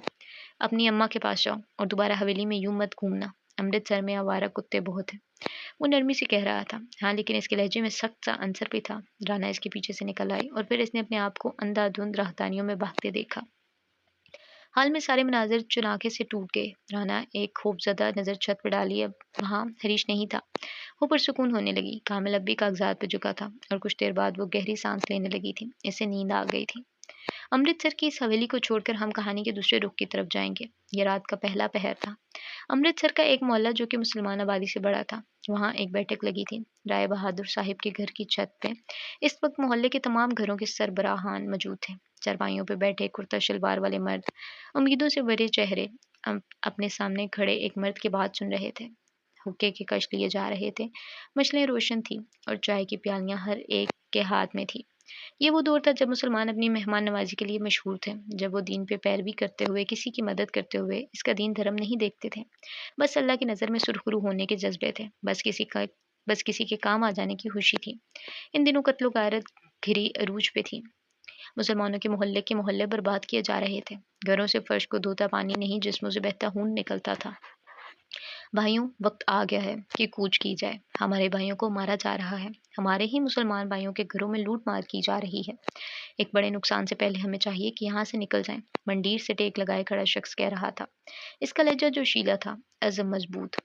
जानता हूँ आप सबने यहाँ इस जगह को अपना वक्त, रुपया और जज्बात दिए हैं, लेकिन हम जिस धरती जाएंगे इंशाअल्लाह वो हमारे ऊपर मेहरबान होगी। वहाँ के लोग हमारे साथ मुसावात का मामला रखेंगे। वो हमारा मुल्क होगा, हमारा पाकिस्तान। ये ऐसा वक्त था कि लोगों की आंखें पाकिस्तान का नाम सुनकर भर आती थी। एक आज़ाद धरती पे जाने का ख्याल इनके अंदर जज्बात भर देता था, लेकिन कलेजा छलनी भी होता था। हिंदुस्तान इनका अपना न सही, यहाँ के घर इनके अपने थे। लोग दुश्मन हो रहे थे, लेकिन दोस्त भी तो यही रहे थे। बंटवारा सिर्फ जान माल पे सितम नहीं था, ये रूह का चाला भी था। کل صبح ہم قافلے کی صورت یہاں سے نکل رہے ہیں۔ ہمارا پہلا پڑاؤ ہم کل ہی طے کریں گے۔ لاہور پاکستان کا حصہ ہوگا۔ ہم لاہور جائیں گے۔ ضرورت کی چند اشیاء اپنے ساتھ اٹھا لیں۔ بیبیاں تیار کروائیں۔ ہمارے قدم ایک مقدس سرزمین پہ پڑیں گے۔ انشاءاللہ، انشاءاللہ، انشاءاللہ، انشاءاللہ۔ نعرے بلند ہونے لگے۔ اس بات سے باخبر کہ ہندوؤں کا محلہ جڑا ہوا ہے۔ سر کاٹے جا سکتے تھے، دھر جسم سے الگ کیے جا سکتے تھے، لیکن اس دور میں اگر کوئی مسلمان کے جذبے کو مات دے جائے پھر سورما کہلائے۔ صبح قافلے کے ساتھ چلنے والے لوگ اپنا نام لکھوا لیں۔ صبح کسی قسم کی تاخیر نہیں ہونی چاہیے۔ مرد اب بھی لوگوں کے حوصلے بڑھا رہے تھے، امید تمتما رہے تھے، جب مجمع سے ایک صدا بلند ہوئی، پچھلے ماہ بنیے سے ادار لے کر بٹیا کا جہیز بنایا ہے اور ہمارا داماد پاکستان نہیں جانا چاہتا۔ بیٹی ہم یہی نہیں چھوڑنا چاہتے، جائیں تو کہاں جائیں؟ بوڑھے کی صدا میں کرب تھا۔ ساری زندگی ہم دو بھائیوں نے محنت کر کے ایک کوٹھی بنائی، اب اکھاڑ کر پاکستان نہیں لے کر جا سکتے۔ کہاں جائیں، کیا کریں، کچھ سمجھ نہیں آتا۔ اگر پاکستان بھی اپنے نہ ہو سکے تو ہمارے پاس کیا رہ جائے گا؟ اب کے ایک اڈیر عمر مرد کی ضد مزمل تھی۔ ساری زندگی جو کچھ جمع کیا تھا وہ ساری جمع پونجی ایک دکان پہ لگا دی۔ اب کیا کریں؟ کیا دکان کو بیل گاڑی میں لاد کر لے جائیں؟ آزاد زمین پہ جائیں گے، جسم تو آزاد ہو جائے گا، پیٹ کی غلامی کا کیا کریں؟ جب یہاں کے ہندو اور سکھ اپنے نہ ہو سکے تو کیا مسلمان اپنے ہو جائیں گے؟ یہ باغی صدا تھی۔ منڈیر پہ کھڑا نوجوان مسکرایا۔ آپ کے ساتھ کوئی زبردستی نہیں ہے، چاہیں تو یہی رائے جائیں تاکہ آپ کی بیٹی کے لیے بنایا گیا جہیز کوئی سکھ لوٹ کر چلا جائے، اور صرف جہیز نہیں، کیا معلوم کہ مالک غنیمت میں آپ کی بیٹی بھی لے جائے۔ کئی غیرت مند صدائیں بلند ہوئیں۔ گیس و غضب کا شکار ہوئے لوگ اس پر چڑھ دوڑنے کا تیار تھے، لیکن وہ بولتا رہا، نہ جائیں پاکستان۔ کیا لگتا ہے پاکستان کو آپ کی ضرورت ہے؟ ہرگز نہیں۔ ارے دھرتی کتنے ہی سال غیر آباد رہ سکتی ہے؟ ایک نہ ایک روز وہاں لوگوں کے بولنے کی آواز اور قدموں کی آہٹ جنم لے ہی لیتی ہے۔ لیکن آپ اپنی کہیں، پاکستان نہ جا کر آپ شاید خود کو بچا لیں۔ نسلوں کا کیا؟ وہ تو یہاں رہ کر برباد ہوں گی۔ ڈرو اس وقت سے جب تمہاری بیٹی ایک ہندو سے بیاہ کرنے کا سوچے اور بیٹے کی اولاد سکھوں میں سے ہو۔ لوگوں کے رونگٹے کھڑے ہو چکے تھے، سان ساکن تھی۔ آج رہ جائیں، یہاں دکان بچا لیں، کوٹھی کے محافظ بن جائیں، لیکن کل جانا ہوگا۔ بات آج کی ہی نہیں، بات کل کی ہے۔ ہماری حفاظت کا تو کوئی تعلق ہی نہیں، قربانیاں نسل بچانے کو دینی ہے۔ شاید پاکستان آپ کا حال نہ سنوار سکے، لیکن پاکستان آپ کا مستقبل ضرور سنوارے گا۔ یقین رکھیں، پاکستان کو آپ کی ضرورت نہیں ہے، آپ کو پاکستان کی ضرورت ہے۔ میں آپ کو ایک واقعہ سناتا ہوں۔ اس نے بازو سینے پہ باندھے اور بولنے کا سما باندھا۔ چائے کی پیالیوں کے آپس میں ٹکرانے کی آواز، مشعل کی روشنی اور لوگوں کی سنتی سماعتیں۔ ان سب کے درمیان وہ کہہ رہا تھا، ایک گھر میں ڈھیر سارے چوہے رہتے تھے۔ ایک دن وہاں کا مالک ایک بلی لے آیا، یعنی چوہوں کی موت۔ بلی اب جب چاہتی کسی بھی چوہے کو مار کر کھا جاتی۔ یہ سلسلہ کافی وقت چلا۔ پھر ایک دن تمام چوہوں نے مل کر ایک حل سوچا۔ وہ بلی کے پاس گئے اور کہا کہ وہ یوں ان کا خاندان ختم نہ کرے، بلکہ یوں کرے کہ ایک معاہدہ کر لے کہ وہ خود سے کسی کا شکار نہیں کرے گی، اور چوہے ہر چند روز بعد اسے خود ایک شکار پیش کریں گے۔ بلی کو یہ تجویز پسند آئی، وہ راضی ہو گئی۔ یوں ہر چند روز بعد اس کے لیے ایک چوہا بھیجا جاتا اور وہ سیر ہو کر کھاتی۔ ایک روز ایک ننھے چوہے کی باری تھی۔ وہ اپنے خاندان اور رشتہ داروں کی بزدلی اور بے بسی سے اکتا گیا تھا، سو اس نے ایک حل سوچا۔ وہ خوشی خوشی بلی کے پاس چلا گیا۔ بلی تو تیار تھی، فوراً سے اسے کھا لیا، لیکن وہ اس کا آخری کھانا تھا۔ چوہے نے بلی کے پاس جانے سے قبل زہر چاٹ لیا تھا۔ لوگ دم ساتھ گئے۔ کہانیاں حقیر لوگوں کی بھی ہوتی ہیں، لیکن جو اسباق وہ سکھاتی ہیں وہ کسی صورت حقیر نہیں ہوتے۔ ایک چوہا، حقیر سا جانور، اپنی قوم کے لیے قربانی دے گیا، اور آپ ڈر رہے ہیں، ہچکچا رہے ہیں۔ موت تو آنی ہے، آج نہیں، 10، 20، 30 سال بعد، اٹل ہے۔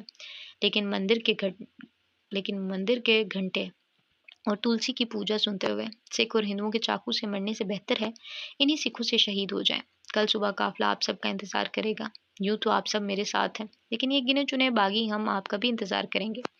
محفل برخاست ہو گئی، لوگ اپنے گھروں کو جانے لگے۔ انہی لوگوں میں ماسٹر یوسف بھی شامل تھے۔ لالٹین ہاتھ میں لیے وہ چوکنا نظروں سے سنسان گلی کے احتراب میں دیکھتے اپنے گھر کو جا رہے تھے۔ دفتن کسی نے انہیں بازو سے کھینچ کر دیوار کی اوٹ میں لگایا۔ وہ سہم گئے۔ موت اپنے قریب نظر آنے لگی۔ جامنی پگڑی والا سکھ ان کے سامنے تھا، لیکن اس کی آنکھیں نرم تھیں۔ ماسٹر صاحب کے عذاب پرسکون ہونے لگے۔ آج سویرے 5 بجے ساری سکھ برادری اس محلے تے حملہ کرن والی ہے۔ اپنا سامان چکو، اپنے مسلمانوں نوں خبردار کرو تے جتنی چھیتی ہو سکتا ہے اتھوں نکل جاؤ۔ آج صبح 5 بجے ساری سکھ برادری اس محلے پہ حملہ کرنے والی ہے۔ آج اپنا سامان اٹھاؤ، اپنے مسلمان بھائیوں کو اطلاع کرو اور جتنی جلدی ہو سکتا ہے یہاں سے نکل جاؤ۔ اور تو ہمارا ہمدرد کیوں بن رہا ہے پرم ویر؟ ماسٹر صاحب کی آواز گیلی تھی۔ پرم ویر کی آنکھیں کرب زدہ ہوئی۔ गुरु जी का पढ़ाया पाठ ये भूल गए होंगे, मैं नहीं भूला। तुम लोगों के धर्म में अमन है, तो झगड़ा फसाद अपना भी धर्म नहीं। वो कहते हुए जहां से आया था वही चला गया। हिंदुस्तान के हर गली में अगर 10 लोग मुसलमानों को मारने को तैयार थे तो हर गली में एक परमवीर भी था। कौमें बुरी नहीं होती, मजहब बुरे नहीं होते, ये लोग होते हैं जो शिद्दत पसंदी को धर्म और दीन का नाम देते हैं। वरना कत्ल हर धर्म में गुनाह और फसाद हर दीन में जुर्म है। रात की आखिरी पहर जब सारे में स्याही छाई हुई थी, हबसदा हवा इस पहर हल्की फुल्की थी। जिस्म को बाती फरहत बख्श दूर कहीं से फजर की पहली अजान बुलंद हुई थी। कुले राना ने पट से आंखें खोल ली। अगले कई लम्हात में वो तुम्हें जाए नमाज पे बैठी दिखाई देगी।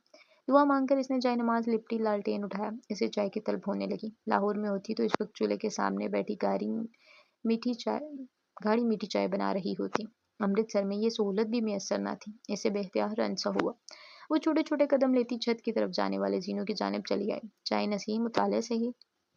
सारे आंगन में बची चरपाइयों पे इस वक्त भी सब हवा खरगोश में मजे ले रहे थे।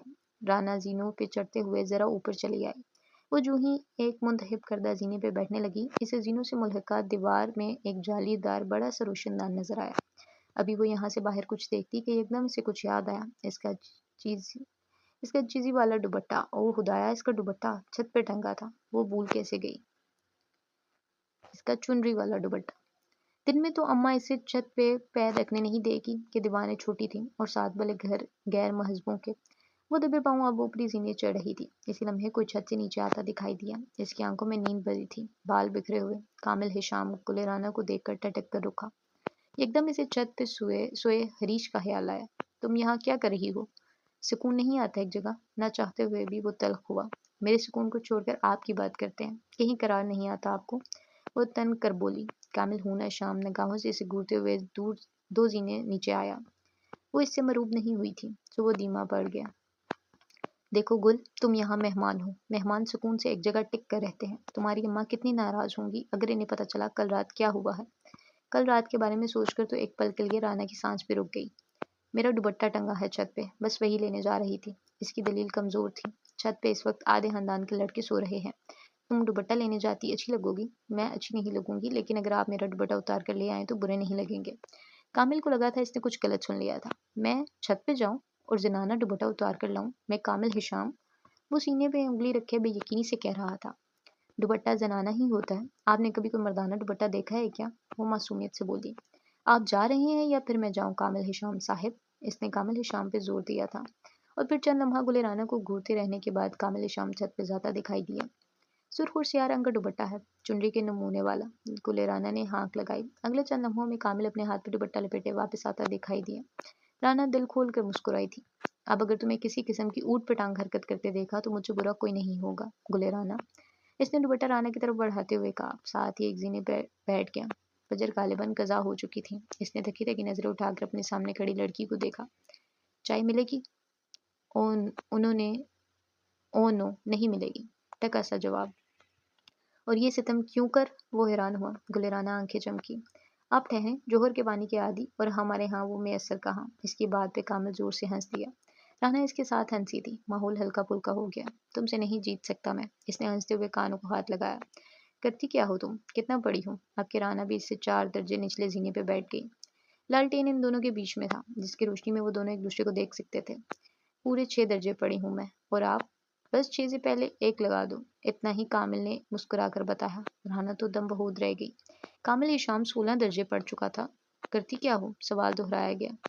शायरी सुनती हूँ, अदब पढ़ती हूँ, और घर के काम, और भला क्या करना है? आप क्या करते हैं? कामिल ने गहरी सांस ली, पुश्त दीवार से टिका दी और बाजू सीने पे बांध ली। वो गुले राना को इसकी जिंदगी का सबसे बड़ा झटका देने को तैयार था।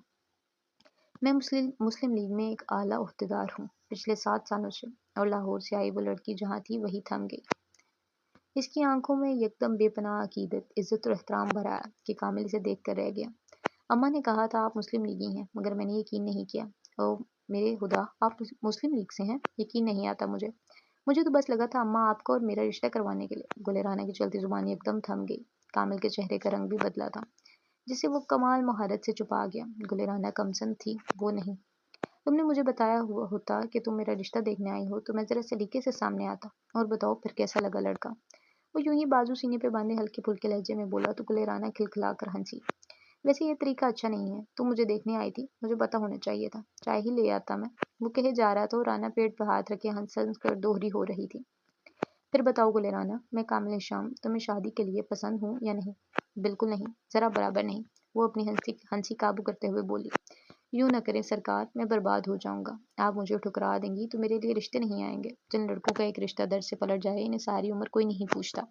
खुदा के लिए कामिल बस कर दें। अल्लाह मेरे अल्लाह, मैं हंस हंस कर मर जाऊंगी। वो बाकी हंसी के दौरे के दरमियान बामुश्किल बोल रही थी। कामिल भी हंस दिया। फिर क्या मैं पसंद आ गया? मुझे पसंद कर लो। मैं अपने कागजात खराब कर देने पे गुस्सा भी नहीं होता। आप भी मुझे पसंद कर लें, मैं आपके गुस्सा होने पे भी गुस्सा नहीं होती। वो चमकती आंखों से बोली। कामिल ने कानों को हाथ लगाया। बड़ी बेशर्म हो, अपनी शादी की बात खुद करती हो। देख ले मेरी खूबियों में एक और इजाफा, फिर मैं हाँ समझूं? वो संजीदगी से बोली। लालटेन की जर्द रोशनी में वो दोनों एक दूसरे को चंद लम्हे देखते रहे और फिर जोर से हंस दिए। अगले कई पहर वो दोनों यूं ही जीनों के दरमियान लालटेन की रोशनी में बातें करते रहे। सुबह की फूटी तो गुल्लेराना उठ खड़ी हुई कि अब घर की औरतें यानी फितना उठने को थी। कामिल को खुदा हाफिज कहकर वो जीने उतर रही थी जब इसकी पुकार पे रुकी। वैसे अगर तुम्हें वाकई मुझे पसंद करना होता तो किस बिना पे करती? यही कि आप मुस्लिम लीगी हैं। और अगर ना पसंद करना होता तो यही कि आप मुस्लिम लीगी नहीं है। वो कहकर रुकी नहीं, तेज तेज जीने उतरती नीचे चलेगी। कामिल इसके जाने के कई लम्हे बाद तक मुस्कुराता रहा था। अगले 3 रोज कमाल के पुरसुकून थे। फरीदा बेगम यूं ही कच्ची कच्ची थी, कुची कुची थी। अपने इनके आगे पीछे फिरती थी कि फरीदा बेगम का खानदान पे रोब था। वो नाराज होती तो आधे खानदान की नाराजगी मोल लेनी पड़ती। कामिल इन 3 दिनों में बस सुबह फजर के वक्त वापस आता, चंद पहर आराम करता और फिर वही जमात की भाग दौड़। इन 3 दिनों में वो रोज फजर से लेकर सुबह की लू फूटने तक गुलेराना से बातें करता। वो बच्चों की तरह मुस्लिम लीग के एक एक रहनुमा के बारे में सवाल करती थी और कामिल जब्त से जवाब देता जाता। लालटेनी ने बोलते हुए सुनता, चांद इन्हें देखकर अपनी रोशनी बढ़ा देता। हशरात दम साथ लेते कि जरा भी गुल ना हो। ये ढलती शाम का वक्त था। आंगन में चरपाइयां बिछी थी। औरतें पानदान और हुक्के के कश ले रही थी। चाय के दौर चल रहे थे और गिबत अरूज पर थी। महफिल की मलका फरीदा हशाम थी। तमकिनत और गरूर तो इन पे खत्म होता था। अरे मैं तो कहती हूँ ये आज़ादी और आज़ादी एक नारा खेल तमाशा है। ये मोए अंग्रेज हिंदू मुस्लिम भाईचारे को खत्म करने के दर पे है। हलीमा बेगम ने हुक्का का कश लेते हुए कहा। जब हिंदू मुस्लिम भाई भाई ही हैं ही नहीं, फिर भाईचारा कहाँ का? लड़कियों के टोले से सादिया की आवाज आई थी। गुले राना के साथ 3 दिन गुजारने के बाद अब वो भी हक का कलमा कहती थी। इसकी माँ को होल पड़ने लगे थे। अलबत्ता फरीदा बेगम दिलचस्पी से इसे देखे गई। हमारी तहजीब व तमद्दुन, हमारा रहन सहन सब इनसे मुख्तलिफ है। वो लोग कुर्बानी का गोश्त नहीं खाएंगे और हम मंदिर से आया प्रसाद। फिर काहे का भाईचारा? इसकी बात पे हर औरत को सांप सूंघ गया। और ये सब कौन कहता है? फरीदा हिशाम पुकार उठी। कायदे आजम जो खुद एक अरसा तक कांग्रेस से मुंसलिक रहे, या फिर अल्लामा इकबाल जो कि लिखते हैं सारे जहां से अच्छा हिंदुस्तान हमारा। दो इंसान दो मुख्तलिफ राय, एतबार करें तो किस पे करें? इस पे जो हक है। लड़कियों के टोले से ठहरी हुई आवाज सुनाई दी। गुलेराना खुद को बोलने से बाज न रख सकी थी। अल्लामा इकबाल ने लिखा है सारे जहां से अच्छा हिंदुस्तान हमारा। सही लिखा है। धरती अच्छी ही होती है, अच्छे बुरे लोग तो हर जगह होते हैं।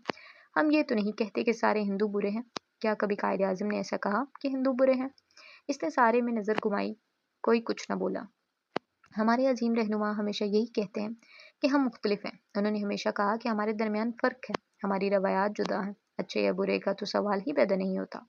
इनकी राय में तजाद नहीं, ना कभी था। कल कायदे आजम कांग्रेसी थे क्योंकि इन्हें लगा वो जमात हक पे है, लेकिन जल्द ही उन्हें एहसास हो गया कि कांग्रेस हक तो देती है मगर सिर्फ हिंदुओं को। हमें इनकी बात पे शोभा करने की कोई ज़रूरत नहीं क्योंकि इनके लफ्ज़ों में कोई खोट ही नहीं। इसकी गर्दन फहर से बुलंद हुई। फरीदा बेगम सपाट नज़रों से इसे देख रही थी। अल्लाह, बड़े बड़े मनसब, ये लोगों का अंधा यकीन यूं ही हर किसी को नहीं दे देता। कायदे आजम के पीछे हिंदुस्तान के सारे मुसलमान हैं। एक अजीम अज़म है। आपको लगता है इनके माजी के किसी फैसले का जिक्र हमें इनसे बदजन कर देगा? माजरत, मगर हम कानों के कच्चे और आंखों के अंधे नहीं हैं। आखिर में राना ने तंज किया था, अब ये बनता भी था। आज़ादी राय का हक तो है ना हमें गुलेराना, या फिर वो भी छीनना जा रहा है मुल्क की तरह? यहाँ का तो नहीं मालूम, लेकिन हमारे पाकिस्तान में आपको ये हक होगा। वो ऐसी बेनियाजी से बोली कि औरतों ने दबे दबे के हक्के लगाए। फरीदा बेगम भी मुस्कुराई, सर्द सपाट मुस्कुराहट। महफिल एक बार फिर शुरू हुई। अब के मुल्की सियासत को छोड़ खानों पे बहस छिड़ गई। हर एक अपने इलाके की जायका गंवाने लगा। हर एक को अपने जायके की बरतरी की ख्वाहिश थी। फरीदा बेगम काफी देर से खामोश थी। इनका 32 साला बेटा भी इनके सामने बात करने से कतराता था और 18 साल की गुलेराना इन्हें ना कुछ इन्हें चबवा रही थी। गुलेराना, तुम्हारे लाहौर का पुलाव कब खिलाओगी? क्या तुम लोग बस बातों से पेट भरते हो, खाने को कुछ नहीं देते? राना मुस्कुराई, हलूस से, अपनायत से। हुक्म करे मुमानी जान, लाहौरी ना खाना खाने से मना करते हैं ना खिलाने से। پھر آج رات ہم تمہارے ہاتھ کا پلاؤ کھائیں گے، کیا خیال ہے؟ ارے خیال چھوڑیں، ہاتھ دھو رکھیں، بھوک چمکا کر رکھیں۔ ذائقہ تو گل رانا کے ہاتھوں سے شروع اور اس کے ہاتھوں پہ ختم ہوتا ہے۔ وہ اپنی جگہ سے اٹھی، کہیں ایک لڑکیوں نے اس کے ساتھ اٹھنا چاہا، لیکن ارے تم سب یہی بیٹھو، آج خالص لاہوری ذائقہ چاہیے مجھے، تم لکھنوئی بنارسی سب ملنا جایا کرو۔ انہوں نے ڈبٹ کر باقی لڑکیوں کو بٹھا دیا۔ رانا مسکراتی ہوئی چلی گئی تھی۔ فریدہ شام کو ایک کمینی سی خوشی ہوئی، چاہے معاملہ کوئی بھی ہو، اپنی چلا کر انہیں سکون آتا تھا۔ باورچی خانے میں آج اشتہار انگیز خوشبوؤں کا راج تھا۔ کہیں کھیرے پلیٹ میں سجے ہوئے تھے تو کہیں رائتے کا ڈونگا بھرا رکھا تھا، کہیں سبز پودینے کی چٹنی تھی تو کہیں اچار کی سجی تھالی۔ گلرانا دوپٹے کو کندھے سے گزار کر کمر پہ باندھے کھڑی تھی۔ لمبے بالوں کی چٹیاں اس کے ساتھ جھول جھول جاتی تھی۔ امرتسر کی گرمی نے اس کی حالت خراب کر رکھی تھی، بالوں کی لٹیں گردن سے چپک گئی تھیں۔ شام ڈل چکی تھی اور کمبخت پلاؤ اب جا کر تیار ہوا تھا۔ فانوس کی روشنی میں بھی بھلا کب تک ساتھ دیتی، اندھیرا اب گہرا ہونے لگا تھا۔ کیا بنا رہی ہو گل؟ وہ آواز پہ چونک کر سیدھی ہوئی۔ کامل شام چوکٹ سے ٹیک لگائے تکان زدہ آنکھیں لیے اسے دیکھ رہا تھا، ساتھ ساتھ مسکرا بھی رہا تھا۔ یا تو گل رانا کہیں یا پھر رانا، یہ گل کیا ہوتا ہے؟ یوں لگتا ہے آپ میرا مذاق اڑا رہے ہیں۔ وہ جھک کر بن چکے چاولوں کو کفگیر سے گھما رہی تھی۔ دم سے اتری چاولوں کی خوشبو سارے میں پھیل گئی تھی۔ نہ میں رانا کہوں گا نہ گل رانا، یہ نام تو تمہیں ہر ایک نے دیا ہے، میرے پاس کچھ تو انوکھا ہونا چاہیے۔ وہ بولتے ہوئے آگے آیا، رانا کے ہاتھ سے کفگیر لیا اور اس پہ لگے چاولوں کا نوالا بنایا۔ وہ اشتیاق سے اسے دیکھ رہی تھی۔ کامل نے نوالا چبایا اور پھر گل رانا کو دیکھا، وہ اسے ہی دیکھ رہی تھی۔ کامل نے اطمینان سے نوالا چبایا۔ کیا لاہوری بغیر نمک والا پلاؤ کھاتے ہیں؟ بس ایک سطر کہی اس نے اور گل رانا کی آنکھیں آنسوؤں سے لبالب بھر گئی۔ اسے اپنی ساری محنت بیکار جاتی نظر آئی تھی۔ چند لمحے تو وہ اسی صدمے میں رہی اور پھر یک بلند آواز میں رونا شروع کر دیا۔ مجھ سے کوئی کام نہیں ہوتا، میں کچھ نہیں کر سکتی، میں بیکار ہوں، میں پوہر ہوں۔ گل رانا کا راگ شروع ہو چکا تھا۔ کامل بکلا ہی تو گیا۔ رانا بلند آواز میں خود کو کوس رہی تھی، مجھے کوئی کام آتا ہی نہیں، بس باتیں کروا لو، یاد کیسے نہیں رہا مجھے؟ او میرے خدایا، میں اب کیا کروں؟ وہ رو رہی تھی، وہ واقعی رو رہی تھی۔ اب کی کامل کو برا لگا۔ ایک تو وہ بھی جماعت کے کاموں سے تھک کر آیا تھا۔ آپ کی اماں نے اتنے سارے لوگوں کے درمیان دسترخوان سجا رکھا ہے اور میں نے سب برباد کر دیا۔ وہ روتے ہوئے چوکی پہ بیٹھ گئی تھی۔ گل، اچھا اب رونا بند کرو، اچھا یہاں دیکھو تو، رونے سے کیا ہوگا؟ دیکھو میرے پاس ایک حل ہے۔ آپ کے چوکی پہ بیٹھی گل رانا نے نظر اٹھا کر اسے دیکھا۔ بیگی بیگی آنکھیں، کامل بس اسے دیکھ کر رہ گیا۔ کیا حل ہے؟ وہ زکام زدہ آواز میں بولی تو کامل مسکرایا۔ اگلے کئی لمحات بعد کامل کے ہاتھ میں ایک پیالی تھی جس میں لبالب پانی بھرا تھا، اور اب وہ نمک کے 3-4 چمچ بھر کر اس پانی سے بھری پیالی میں ڈال رہا تھا، پھر اسی چمچ سے نمک کو پانی میں حل کر دیا۔ وہ اتنا مصروف، اتنا منہکم تھا کہ جس کی کوئی حد نہیں۔ ڈھکن ہٹاؤ، میں یہ پانی ڈالتا جاؤں، تم چمچ چلاتی جانا، ٹھیک ہے؟ وہ جواب دیے بنا آگے آئی، ایک زوردار آواز کے ساتھ ڈھکن کو اٹھا کر نیچے پٹھا اور کفگیر ہاتھ میں لیے کھڑی ہوگی۔ بے شک کامل کے پاس حل تھا، لیکن رانا کا خود پہ غصہ بھی بچا تھا۔ کامل آگے آیا، دیچکے کے قریب جھک کر نمک والا پانی اپنی ہتھیلی پر ڈالا اور پھر سارے کا سارا چاولوں کے اوپر جھڑک دیا۔ گل رانا نے چمچ چلایا، اب نیچے والے چاول اوپر تھے اور کامل نے ایک بار پھر ہتھیلی میں پانی لیا اور چاولوں کے اوپر جھڑک دیا۔ اسی طرح اس نے ساری پیالی کا پانی چاولوں کے اوپر چھڑکا اور ڈھکن اٹھا کر چاولوں کو ڈھک دیا۔ آگ بجھ چکی تھی، اب دہکتے ہوئے کولوں تھے جن چاولوں کو ایک بار پھر دم لگ رہا تھا۔ گل رانا آپ کے ٹھہر کر کامل کو دیکھ رہی تھی۔ سارے خاندان کے مرد ایک طرف اور وہ ایک طرف تھا۔ آپ نے یہ سب کہاں سے سیکھا؟ وہ چوکی پہ بیٹھ گئی۔ کامل اس کے قریب رکھی دوسری چوکی پہ بیٹھ گیا۔ لالٹین کی روشنی آج بھی ان کے ہمراہ تھی۔ انگلینڈ میں اکیلا رہتا تھا میں، 4 سال کی تعلیم کے دوران سب سیکھ گیا۔ کہو تو کر کے دکھا دوں؟ کیا وہاں کوئی خانسامہ نہیں تھا؟ بھلا مرد خود کب سے کھانا بنانے لگے؟ کامل کا چہرہ سنجیدہ ہوا۔ تھی نا خانسامہ نہیں، ایک انگریز لڑکی تھی، ہر روز میرے لیے کھانا بناتی تھی، بس میں کھاتا ہی نہیں تھا، پتہ نہیں حلال ہو کہ حرام۔ اس نے ناگواری سے آنکھیں گھمائی۔ گل رانا نہیں جانتی تھی کیا، مگر اسے کچھ برا لگا تھا۔ وہ آج از حد سنجیدہ تھی۔ اگر آپ کو مجھے پسند کرنا ہوتا تو کس بنا پہ کرتے؟ رانو کو یاد آیا آج وہ شام کس طرح عورتوں کے درمیان جواب دیتی رانو کو دیکھ رہا تھا۔ اس کے انداز میں واضح ناگواری تھی۔ رانا کے دل کو دھکا سا لگا تھا۔ کامل اس سوال کا مقصد جانتا تھا۔ ہاں، یہ انتہائی بچکانہ حرکت تھی کہ وہ ہر فجر صبح ہونے تلک اس سے باتیں کرتا تھا۔ لالٹین کی زرد روشنی، چائے کی پیالیاں اور ڈھیر سارے قصے، لیکن وہ یہ بھی جانتا تھا کہ گل رانا کے ساتھ اس کا کوئی مستقبل نہیں۔ اس سے کوئی جواب نہ بن پڑا تو گل رانا نے ایک بار پھر اس سے پکارا، اگر آپ کو مجھے پسند کرنا ہوتا تو کس بنا پہ کرتے؟ صرف اس بنا پہ کہ تم میری ماں کی تابعداری کرو، حق پہ ہوتے ہوئے ان کے سامنے خاموش ہو جاؤ، اور اگر ناپسند کرتے تو کس بنا پہ کرتے؟ یہی کہ تم میری اماں کی نافرمانی کرو اور ان کے سامنے بولو اور 10 لوگوں کے سامنے بولو۔ میں اس کی آنکھوں میں دیکھ کر بولا تھا۔ رانا ہنستی۔ آپ نے اس دن کہا تھا کہ میں بہت بے شرم ہوں، آج میں آپ سے کہتی ہوں آپ کتنے بزدل ہیں۔ کامل نے بے یقینی سے گردن موڑ کر اسے دیکھا۔ آپ کی تو پسند ناپسند میں بھی آپ نہیں۔ میں گل رانا حق کی بات کروں گی، پھر چاہے میرے آگے کامل ہشام کی ماں ہو یا پھر میری اپنی ماں۔ وہ بول کر اٹھی، اپنے دوپٹے سے ڈھکن کو اٹھایا۔ کامل بھی اپنی جگہ سے اٹھ کھڑا ہوا، چاہنے کو اپنے قدم موڑے۔ میں نے جھوٹ کہا تھا، انگلینڈ میں کوئی لڑکی نہیں تھی۔ وہ چوکھٹ پہ کھڑا جواب کا انتظار کرتا رہا۔ لیکن میں نے سچ کہا ہے، آپ بزدل ہیں، وہ ترکی بترکی بولی۔ کامل نے کچھ کہنے کو لب کھولے، پھر خاموش ہو گیا۔ رانا اب چاول چکھ رہی تھی، ذائقہ واپس آ چکا تھا، لیکن زندگی سے ایک ذائقہ رخصت ہو رہا تھا، نہ جانے کیوں، مگر ہاں، اس کا دل پیسا تھا۔ لیکن اس نے مڑ کر جانے والے کو ایک نظر بھی نہ دیکھا۔ کیا جانے والوں کو نظر اٹھا کر دیکھنا چاہیے؟ حویلی کے اوپری منزل پہ کئی کمرے بنے تھے، یہاں گھر میں موجود مہمانوں کی رہائش کا انتظام تھا۔ ایسے ہی ایک کمرے میں قدم دھرو تو حویلی کی شان و شوکت آنکھیں سحیرہ کرنے کو تیار تھی۔ لیکن لکڑی کے اعلیٰ نقش و نگار والے پلنگ پہ فریدہ بیگم پیر لمبے کیے بیٹھی تھی، ہاتھ میں چائے کی پیالی تھی اور نظریں اپنے سامنے بیٹھی فرحانہ پر جمی تھی۔ پھر کیا سوچا ہے تم نے؟ گلے رانا کے ہاتھ پیلے کب کر رہی ہو؟ بھابھی بیگم، رانا کے باپ کو تو آپ جانتی ہیں، سب کچھ نشے میں اڑا چکا ہے۔ بھائی فوج کی چاکری میں جت گیا ہے، یہاں آئی تھی کہ سارا خاندان ہوگا، کہیں بات ہی چلا دیں گے، لیکن اللہ جانے رانا کے وقت کیوں نہیں جاگتے۔ آپ تو خاندان کی بڑی ہیں، کہیں بات چلائیں نا، وہ بڑی لجاجت سے کہہ رہی تھی۔ فریدہ بیگم نے ہنکارا بھرا۔ تمہیں کیسا لڑکا چاہیے؟ میری بات نہ کریں بھابھی جان، رانا بہت معذور ہے، پڑھا لکھا اور مسلم لیگی نہ ہوا تو ہرگز نہیں مانے گی۔ صاف صاف کہو نا کہ اپنے بھتیجے کے لیے آس لگائے بیٹھی ہو۔ میں تمہاری بھابھی نہیں، بہن ہوں، قباحت کیا ہے؟ فرحانہ تو سن ہی رہ گئی، بے اختیار خود سے شرم آنے لگی۔ ہاں، مانا رانا کا رشتہ ان کی ضرورت تھی، لیکن یوں منہ سے کہنا برا لگتا تھا۔ ہاں، اپنا بھائی ہوتا تو الگ بات تھی۔ کامل میرا اپنا بچہ ہے، بھائی کا ہوں، پڑھا لکھا اور قابل، لیکن میری اتنی اوقات نہیں ہے کہ میں اتنے اونچے خواب دیکھوں، بلکہ میں خواب دیکھ چکی ہوں، مگر ان کی تعبیر سے خوف آتا ہے۔ ان کی گردن جھک گئی۔ فریدہ بیگم نے چائے کا ایک اور گھونٹ بھرا، پھر گردن اٹھا کر سامنے والی عورت کو مخاطب کیا۔ مجھے نہیں لگتا ایسے خوابوں میں کوئی برائی ہے۔ کامل اعلیٰ ہے، اونچا ہے، تو کیا کوئی اس کے خواب نہیں دیکھ سکتا؟ اماں نے بے یقینی سے گردن اٹھا کر انہیں دیکھا۔ مسئلہ تمہارے خواب نہیں ہے، مسئلہ تمہاری بیٹی کی حقیقت ہے۔ لمبی زبان کی لڑکیاں یا تو 3 لفظ سنتی ہیں یا پھر اپنے جنازے کی پکار۔ مجھے رانا کے تیور ٹھیک نہیں لگ رہے۔ آپ بڑی ہیں، درگزر کر دیا کریں، بلکہ آپ کہیں تو اسے کچھ ماں آپ ہی کے پاس چھوڑے جاتی ہوں، تربیت کر دیجیے۔ فریدہ بیگم مسکرائی، چائے کی پیالی تپائی پر رکھی اور پرسکون سے چہرے کے ساتھ گردن نفی میں ہلائی۔ اس کی تربیت تو اب کامل خود کرے گا، میں اس سے بات کروں گی، مجھے یقین ہے کہ وہ میری بات مان جائے گا۔ کامل شام کا دیا ہوا سبق وہ ساری زندگی نہیں بھول سکے گی۔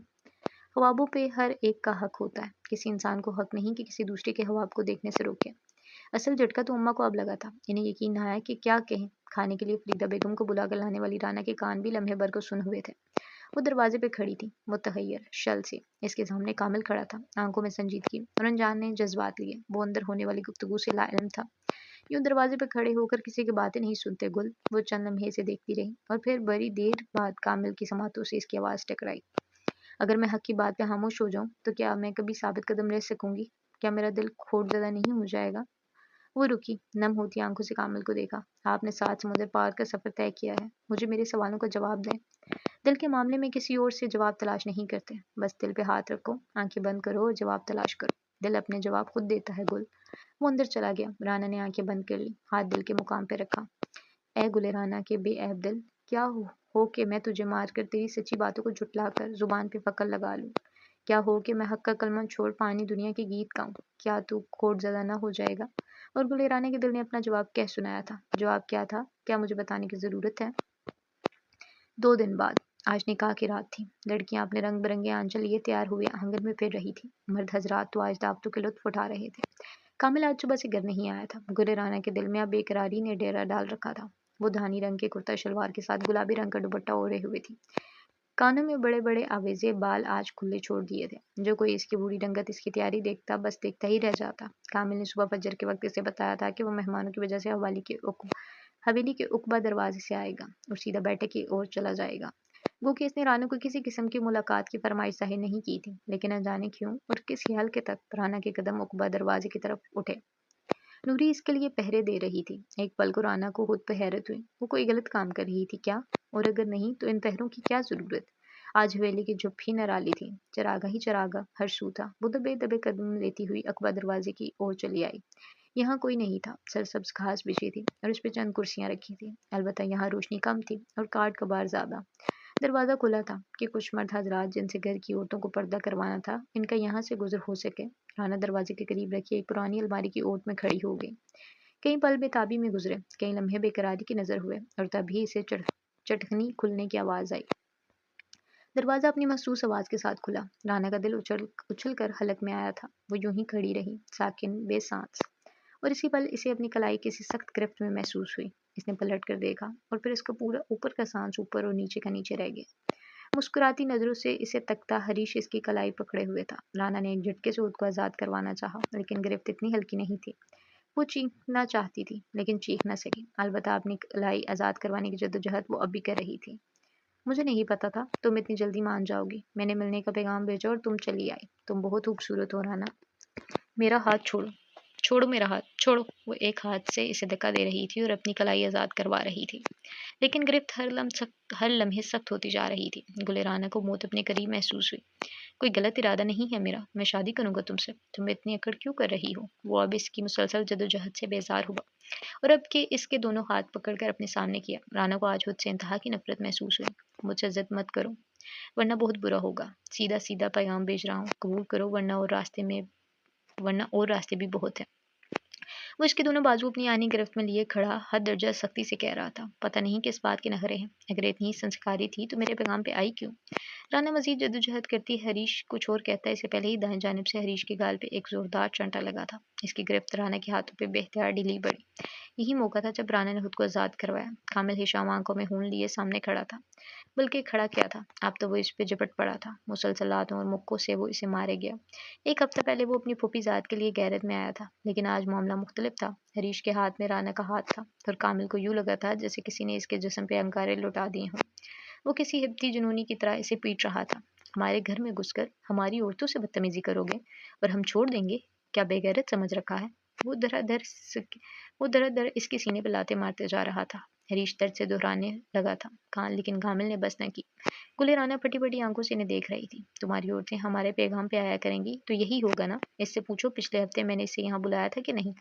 इतने गैरत वाले हो तो अपनी औरतें संभाल कर रखो। इसने बस एक बात कही थी और कामिल इसे मारना छोड़ चुका था।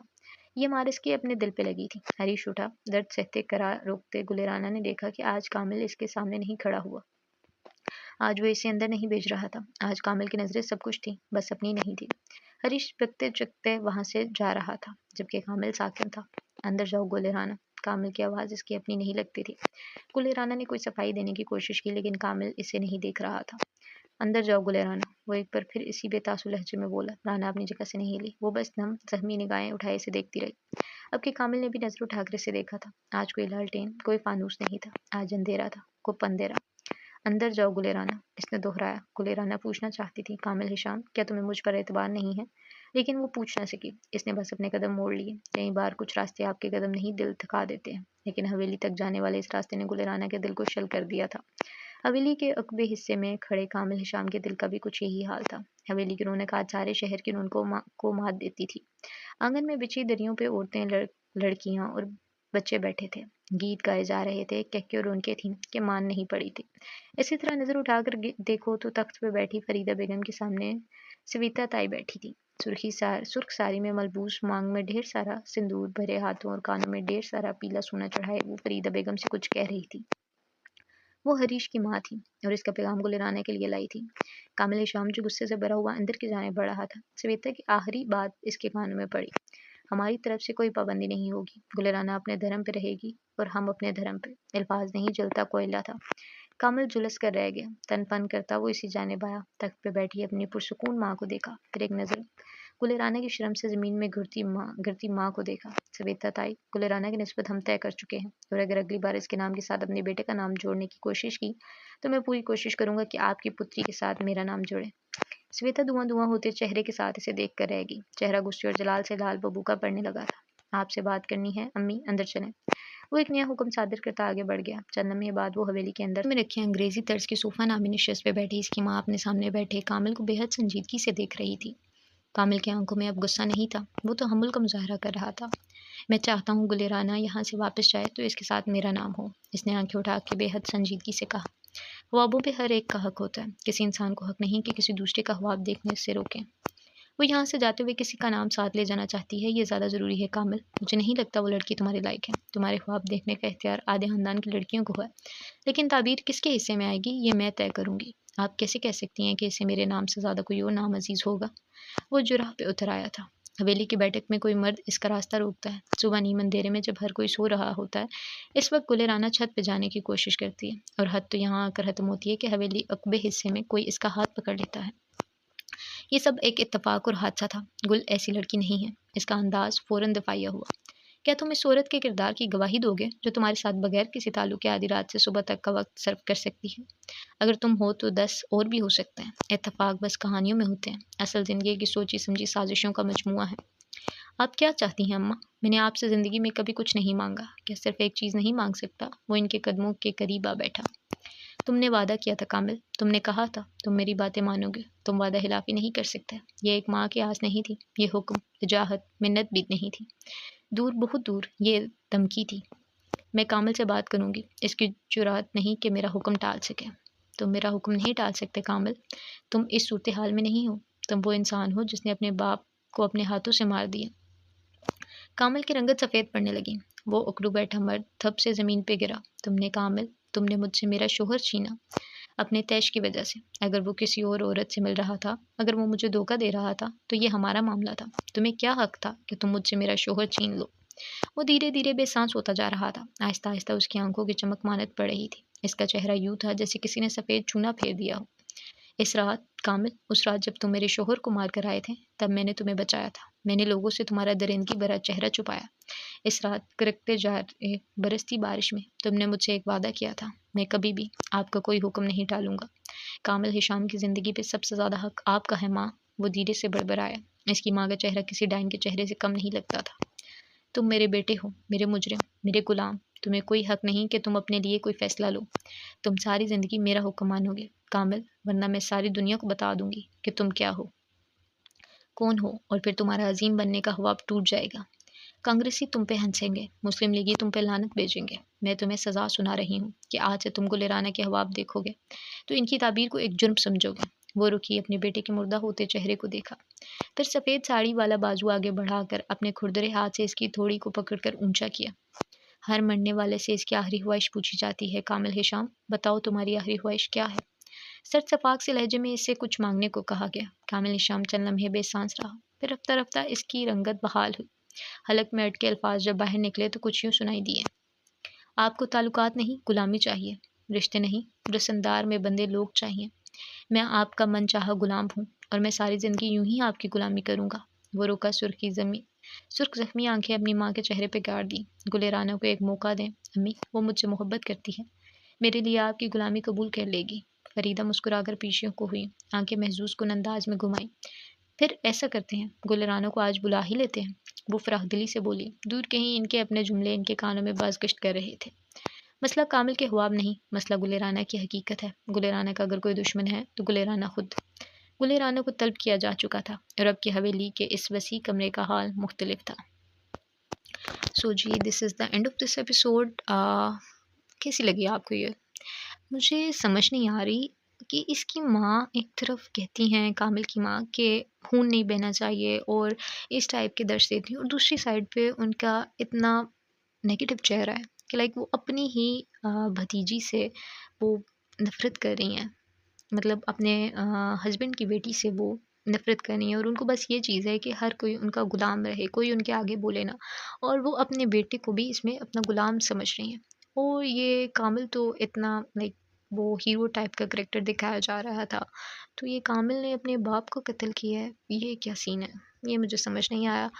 تو چلیے، نیکسٹ ایپیسوڈ آئی تھنک اس کی ایک ہی ایپیسوڈ اور آئے گی تو یہ ناول کمپلیٹ ہو جائے گا، دیکھتے ہیں نیکسٹ میں کیا ہوتا ہے۔ So stay tuned, like share subscribe.